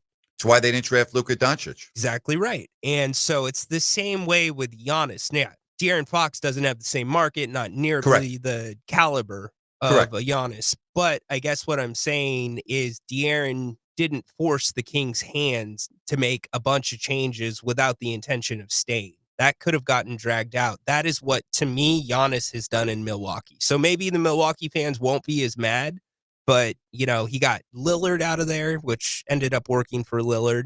Signed off, wanted Miles Turner. You sign him to the big contract. You bring in a bunch of other people, get rid of Middleton because you wanted to compete now, and you've played how many games and you're quitting on it? Possibly. That's a problem to me.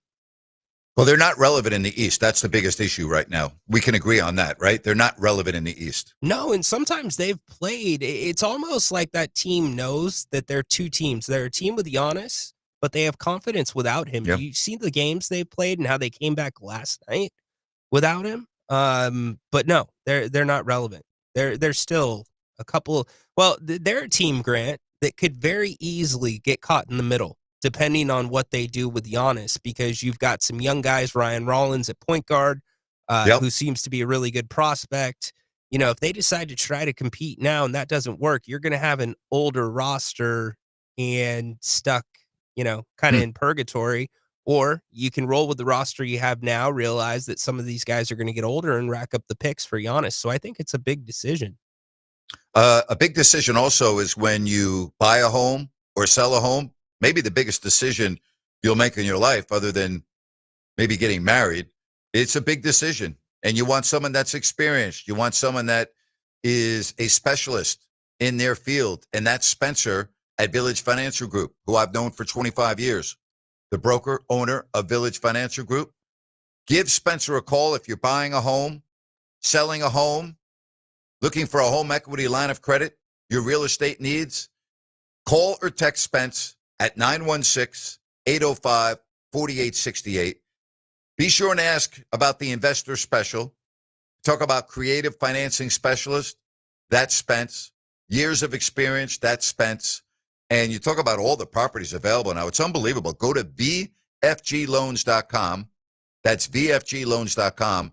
And you can find over 9,000 properties available for purchase. It makes sense to call Spence at 916-805-4868. Village Financial Group, looking out for your best interest. Final couple of minutes of the show right here on Fox Sports Sacramento.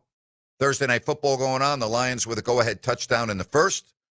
Tomorrow, we're going to be talking a lot of football. A lot of football tomorrow. Sean Salisbury hopefully will be able to join me. He reached out to me earlier. We're playing phone tag. He was not able to do the show Tuesday due to a dinner commitment with business. So we'll try to get him on tomorrow. I would like that very much. And, of course, we'll preview the college football championships. We'll talk about the NFL schedule, including the game that is a huge game tonight with the Lions and the Cowboys. The loser of this game tonight is in deep, deep trouble. And personally, I would love to see a crying Jerry Jones after the game, Rhino. That would make my day and the start of my weekend a beautiful thing. Or Jerry Jones half asleep in the box because it is a complete blowout. Quick question for you. No. Well, you would love a blowout. You mean if it's a complete blowout, we'll see Jerry sleeping in the box? Is that what you're saying? Exactly. Oh, see, where the Lions now that would be a perfect start for my holidays. There you go. Love that. So, question for you: if it's Earth, Wind, and Fire all day long, is there a certain artist that if you hear, you just turn the dial off immediately? A certain artist that I would just turn the radio off immediately. Or genre, type of music, whatever it might be.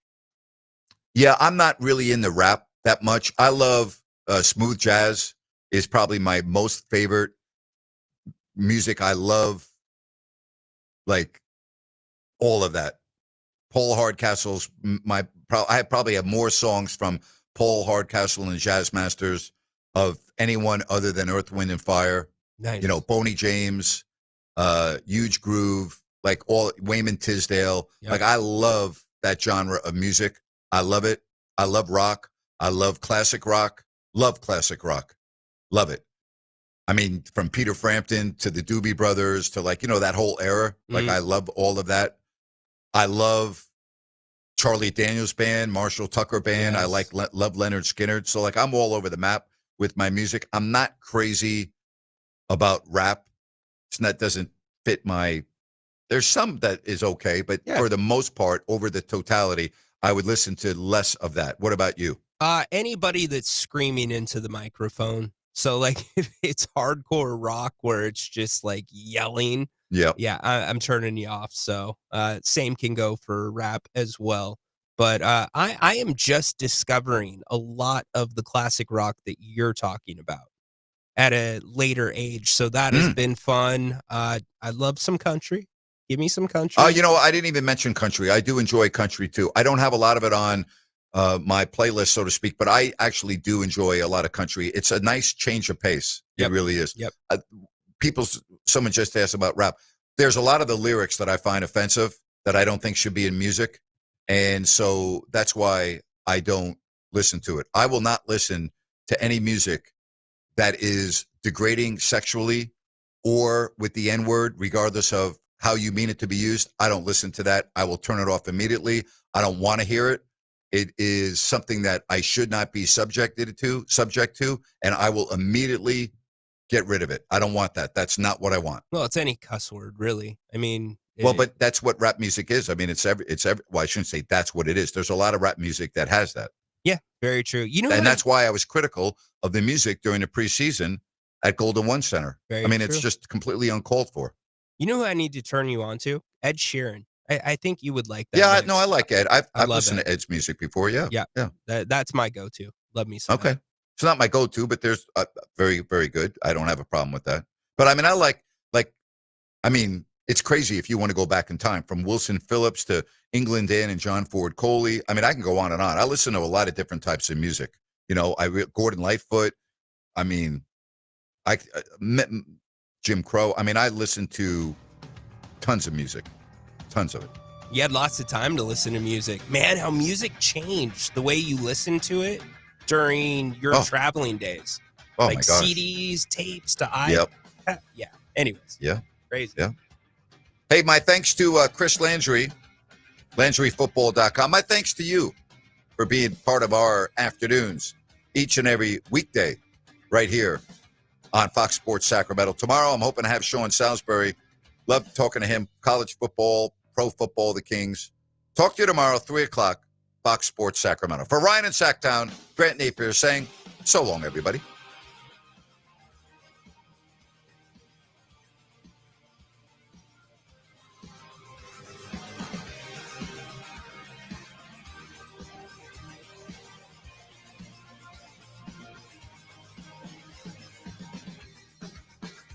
Hi, it's Margot from Bennett's Restaurants. Looking for the best happy hour in town? Head to Bennett's, where every day from 2 to 6, you'll find flavor, fun, and serious value. Enjoy over 10 wines by the glass, country club-style cocktails like lemon drops, skinny margaritas, and crave-worthy share plates. Short rib tacos, chicken wings, calamari, and more, starting at just $6. It's upscale without the uptight. 3 locations, Roseville, Rockland, and Sacramento. Join us today or check out the menu at bennettsrestaurants.com. If your home is sold,